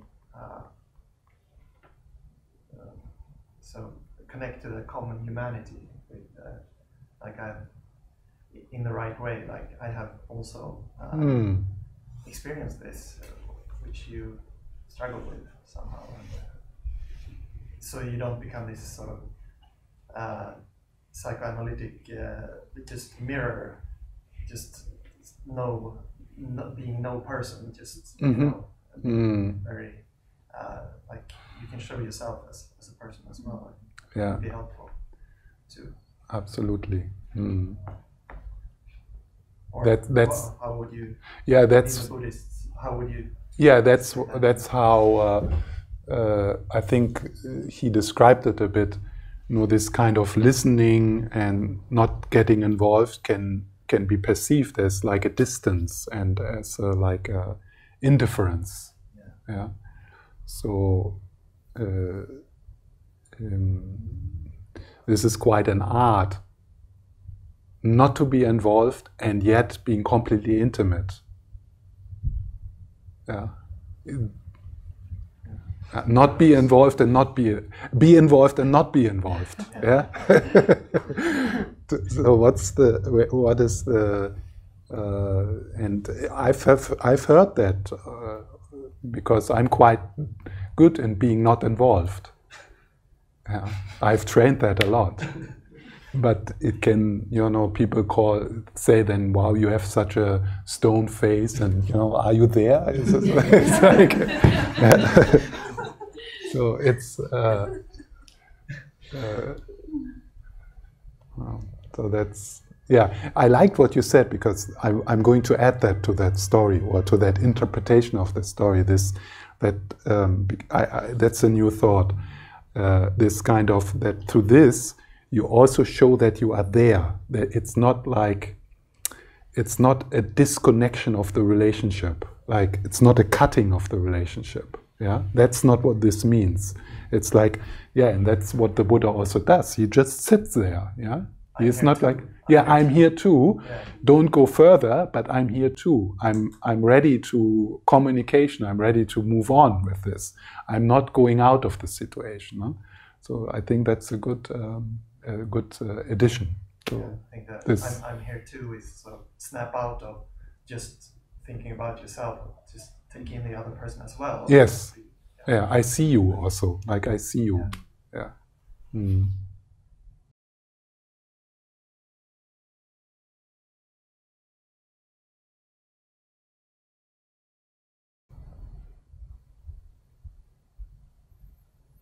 Did you have another question, or?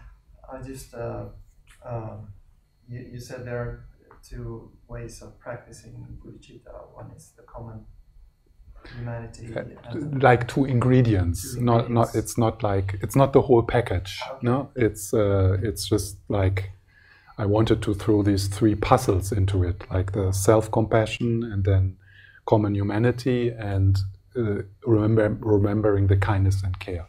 Okay. So, but that's not the whole bodhicitta package. Okay. Yeah. Okay. Yeah. So that's like. That would be like a longer exploration. Mm.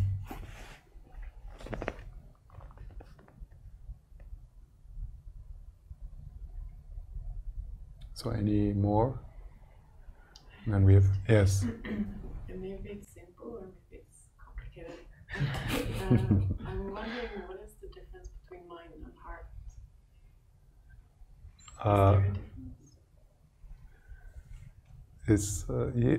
For you, is there a difference when you use mind? What do you refer to?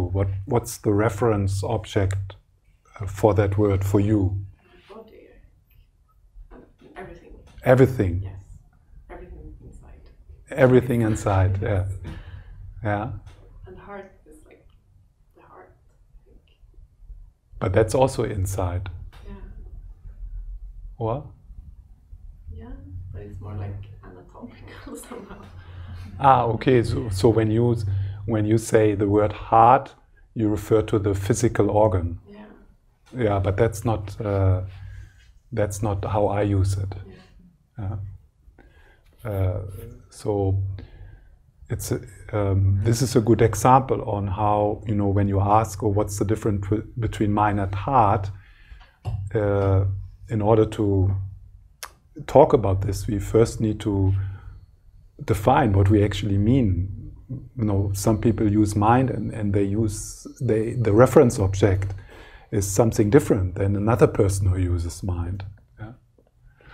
And so when I use mind and heart, then I could also say mind-heart, or I could use the Sanskrit word chitta, which includes mind and heart. And we have translated the word chitta as mind. The Chinese have translated it as heart. So chitta is a bit what you said. It's the whole thing. Yeah. Actually, in one way, you could say there is only chitta because your whole experience is happening within chitta. Even your body is happening in chitta because the way you perceive your body is as sensations, and they are known by mind, but also your feelings, they are known by mind, by awareness, let's say. And now we could even, so what's mind? What is awareness? Yeah, and some people, they use it differently. They may mean something else when they say awareness than when they say mind. For some people, it's the same. Yeah, so that's. Yeah. So in the Buddhist psychology, there is not that dualistic split between mind and heart.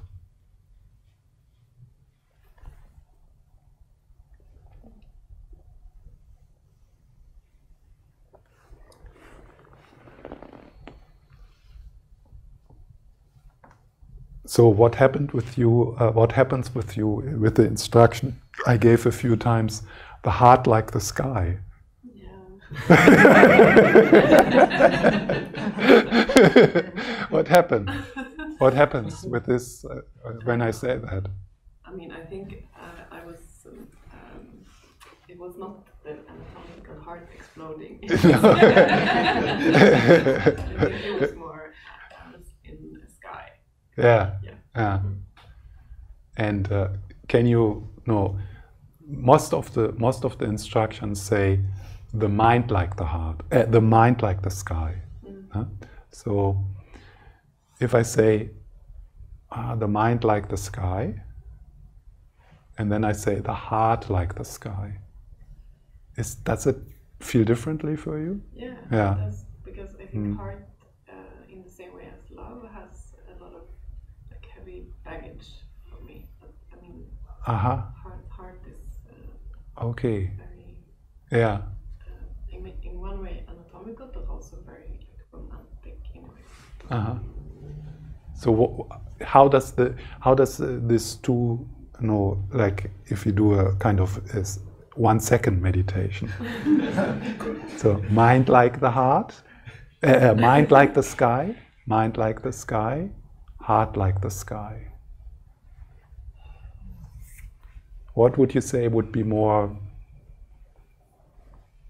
I don't know, more meaningful for you, or more mind like the sky?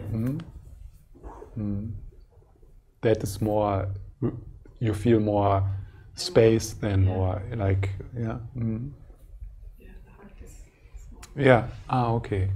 For me it's different, because when I say, and that's why I use it, and that's so interesting, how different instruction means different things for different people, and you respond differently. And that's why we need to play with words and instructions, so you find your own way. Yeah. So for me, it's like when I say heart like the sky, I feel a kind of more into the body, and the experience of spaciousness becomes